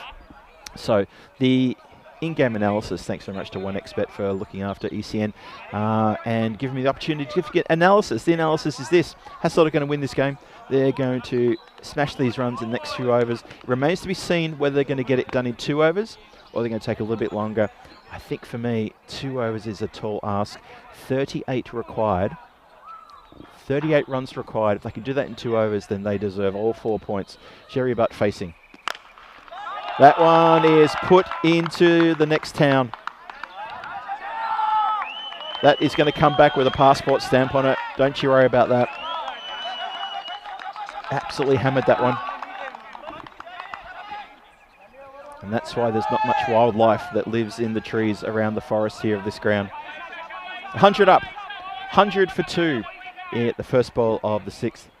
Issa Iqbal trying to do the impossible here and trying to pick up Sherry Butt's wicket. Leans into that one. Now, watching the umpire is going to show that as a Maximo. Just instead of replaying that one, I lost sight of that in the murkiness on that side of the ground. It sounded like it. Oh, yeah. Yep, no problem at all. By a couple of metres in the end. It's gone a long way. Fielder has completely gone off reservation there. We seem to have run out of volunteers to chase the errant balls that go for maximos around the ground. We started this tournament with 7 or 8 of them, and I don't know, have we lost them in the undergrowth or something? I can't see any around. There's no ball boys volunteers square of the wicket. Oh, there's one on the offside. There's no one square on the leg side. Yeah, we just lost them. Hope we haven't lost them into the forest. We continue. Way, the cheer tells it all. Almost. Oh, Manib sets himself. Almost pulls in the impossible. But indeed it was impossible. Watch down in the background there. Sherry Butt doesn't move. And Sharif there, who is on the other side of the fence. He's one of the ball retrievers, our volunteers. He's done a great job these last couple of weeks. He was waiting for the catch coming towards him as well. Miss hit. Almost a caught and bowled chance there, and almost affects a run out as well. They're going to get back for 2. That's clever running. Oh, he's hit the stumps though. I think he's out. Umpire says yes, you go for that cheeky second, you can run out. That's a really good throw from on the ground. Sherry Butt has to go, and he's gutted because he was absolutely in a right mood here to take this game and get all 4 points as well. It looked on. Watch this again. Sky's up in the air. Issa runs back, just spills the catch. Tries the small little throw, misses it. Safi. Oh, Safi from 5 metres away, hits the stumps, not even in shot. That's a bit of action, excitement out there now. Sherry Butt, has he done enough though to get Hassel within touching distance of that bonus point? So still 2 balls to come in the over. Still 2 balls to come in the over. At the risk of repeating myself. See you, Trip. Trip Denny's heading off. Thank you for dropping in today, Trip. We hope we can catch you here tomorrow for finals. And our best to you and Kitty. Hope you guys are doing quite well. Hope you're having a great weekend too.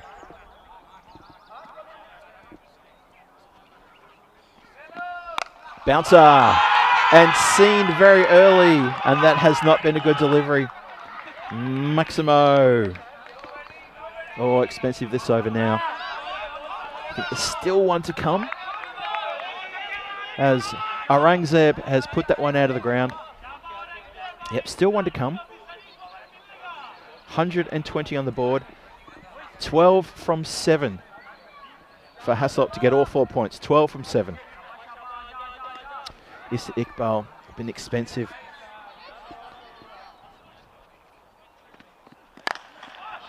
Straight up in the air. Is it going over? I can't tell where it's going. I lost sight of that completely. That is a massive Maximo as well. And the cheer from the Hassel dugout is enormous. It's as big as the shot.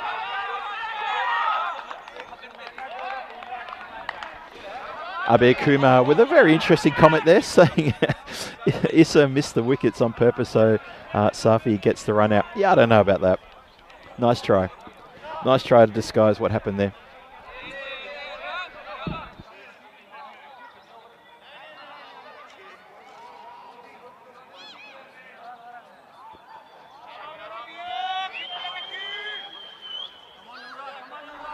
Okay, breaking news here. They need to chase, Hassel need to chase this score before 6.3. 6.3, so they're going to get these runs in 6.3 overs. 3 balls to get these runs. Oh, there's one, there's a dot. Oh boy, how's that for pressure? So even though it's 6 runs from 5 balls now to get the bonus point, in order to have the net run rate go in their favour, so they go top of the table, top of the standings, they need to chase this score down in the next 2 balls. I've just been told that by my colleague in the Blue Crew, that they've run the calculations, and that's how close this is now. So any Brussels Warriors players or team administration who are listening to this broadcast, who are tuning into me talking right now, who are here at the ground, that's the equation. You're holding on to top spot unless Hassel get this in the next 2 deliveries. That's the equation. Here we go. Oh, seen it fall. It's been mishit, and oh, it doesn't go for the catch. just lets it bounce. Oh, I'm stunned. I thought he would come charging in and try to go for the catch then. Look at this. Bounces. Now, what it is, they need to get the runs with this ball. They need to get all the runs with this ball. I believe the score is now 127. Just going to get that updated. I think we're just waiting for it to be updated. This needs to go. This needs to go for Maximo. I think we're just going to get the score. Oh, tension at the ground. Hassel with this ball to go top of the table. It's got to go. It's got to go all the way. It doesn't. It doesn't. It's a dot.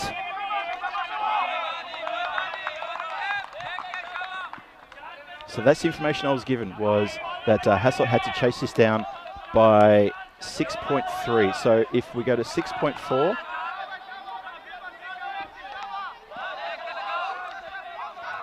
I'm pretty sure that's... Oh, we had a no ball. Sorry, the previous one was a no ball, so we're still going. So this needs to go to the boundary. Does it? Does it have the legs? It doesn't. It's been defended. Oh, Manib defends the boundary. That's massive. Royal Brussels, they have denied Hassel from the top spot. Oh, that was effort. I wasn't sure if deep mid-wicket would get around, but Manib's got around and cut it off. The Hassel team were absolutely out of their seats then. And I think when we recheck those calculations, I think that will be pretty much it. I'm pretty sure they needed to get this one before, well, by the 6.3. And, oh, plucks it out of the air. That's astonishing. As though it meant nothing. Just stuck up the mitt and it's gone straight in the middle of the hand and has taken one of the most amazing catches that we've seen here this week. Watch this again. And puts the hand up. Donk, there it is. Plucks it out of the air. Like one would maybe remove an insect. Safi goes down the ground. He can't believe it. He's done like the stuntman roll on the ground. He finds it so amazing. And that is quite an astonishing finish here. And we still got a few runs to go, so we haven't quite finished yet. But how about that? This is really something. Unfortunately, Paramjit Singh was unable to find the boundary and has been caught out by a miraculous catch. That's been struck out to the boundary. It's going to get through, and that will be the game. So Hassel end up on 133 for 5, 6.5 overs. They win within the required 7th over to get all 4 points. But from the calculations that I was told by our officials, that they're going to probably just miss by 2 deliveries only on getting the push in the net run rate in order to get on top. So I think Brussels Warriors, we're going to crunch the numbers, but any Brussels Warriors here at the ground or watching from home, hold on to your hats. We'll just run those calculations one more time to make sure we saw that correctly, but that's how the officials saw it. How good is that? Yes, it was a no ball. Thanks, guys. I did see the no ball. So tomorrow, 2nd versus 3rd, and we're just waiting for full confirmation of the guys to crunch those numbers. But it's looking to me that that's exactly what it's going to be. As we quickly have a look at the highlights here, we'll run through the highlights for you. I'm going to have a quick look at the page just to see if we can refresh that quickly and get the final confirmation on how this has all turned out. Might take a few moments for the Boffins to put those numbers in. We can see here that Hassel came out with the mood of trying to get all 4 points, and they did so well from the very start. Guman here helped himself to a really good half century. Well done to him to finally crack the half century there. He ends up in 59 from 16, and he has done very well for his side. I'm not sure though if they've got everything though. We're just going to check that. Hopefully we can check that before we sign off for the night. But I was told by the Blue crew that Hassel had to make the runs by 6.3 overs. So anything after that, 6.4 or beyond, it means they weren't going to quite have the same effect on the net run rate. So I kind of feel that they have missed it with a couple of balls to spare. Can you believe it? It was that close. I can see some people saying goodnight now, so I'll say goodnight to you guys as well. But for a moment, we just need to finish up here. There's still a bit to do as we just go through the final bits and pieces here. You can see here, Manib there almost pulls off a ripper catch there. That would have brought the house down if he held on to that one. And these were the dying stages. This is the run out. Issa Iqbal, he throws it to the keeper. Keeper Safi hits the stumps and Sherry Butt goes, and it was tension aplenty there. That was incredible. That run out, that almost ended everything right there. And it was still going. There was still a chance. Hassel needed a couple of runs, just a handful of runs at the death, and I just have missed out. We're still running calculations. We're still running it through our computer to make sure we've seen it properly. You've got to give credit, though, to Noor Orekel. That last over he bowled really put the brakes on, and that save there from Manib. He saved the 4 runs, and that was the shot that had to go to the boundary for Hassel to book themselves into top spot. Still wait for the computer to refresh. It hasn't refreshed the standings yet, but that's how we see it. We think that that's how it's going to be. And the winning runs there. Good shot for 4. Smiles around. Hassel there. They get the win. Don't worry about that. They get the win. They get the 4 points. It just remains to be seen whether it's enough to affect the net run rate. And from the information I got, it may not be enough, but it may be so close that it's going to be ridiculously close. Shout out to everyone in the chat. Abir Kumar, thank you for joining us here on the chat here. And of course, Dave B, Tim Lucas, Ian Smullen, Rob Thompson, Paul Kempen, Johnny here as well, Tim Harmer, Chris Smith, everybody in the chat, thank you for joining us this afternoon. You see there, Haman Guman at the top there, that 59 from 16 anchored the innings. Sherry Butts 34, that cameo that almost got them the net run rate boost that they required. 133 for 5 inside the 7-0, so they get all 4 points. And we're still double checking to see if that's going to be enough. I got the feeling it's not going to be enough. But that is it. The group stages are done. We're all finished here. Match 30 ends up being a big win to Royal Brussels, a win to Hassel there by 5 wickets. And Royal Brussels, they go out of this tournament now with only just the 1 win. And Hassel, they book themselves into tomorrow's qualifier against Beveren. And it looks like that to us that it's going to be the Brussels Warriors who are going to go into the final to play the second match tomorrow night. Hopefully get that confirmed before we go off the air. If we do, I'll write it in the chat. How about that? I'll write it in the chat if I can. And otherwise, I'll put it in the chat tomorrow during the Jersey ECS for women or during the T20Is going on there in Corfu. Anyway, I'm getting the wind up from my director, which means I've talked too much. So it's time for me to say goodnight. Thank you everyone for joining us. Thank you to the Blue Crew. Thank you very much to 2 Circles and everyone here at the ground for making it another fantastic night. The group stages are done. We know who our finalists are, and we're looking forward to action tomorrow. Finals tomorrow, qualify starting at 5 o'clock. The final, I believe, will be at 8 o'clock, I want to say, but I will come onto the chat tomorrow at various places on the European Cricket Network, and I will confirm those times for you, and obviously Vinny will do so as well, and so will Danny, and so will Nish, and so will everyone else around the European Cricket Network. Hey, I'm going to say goodnight. Hope you have a wonderful Saturday night wherever you are in the world. Enjoy your weekend. Join me here tomorrow night. This is Phil G for the European Cricket Network saying thanks very much. See you tomorrow for the finals.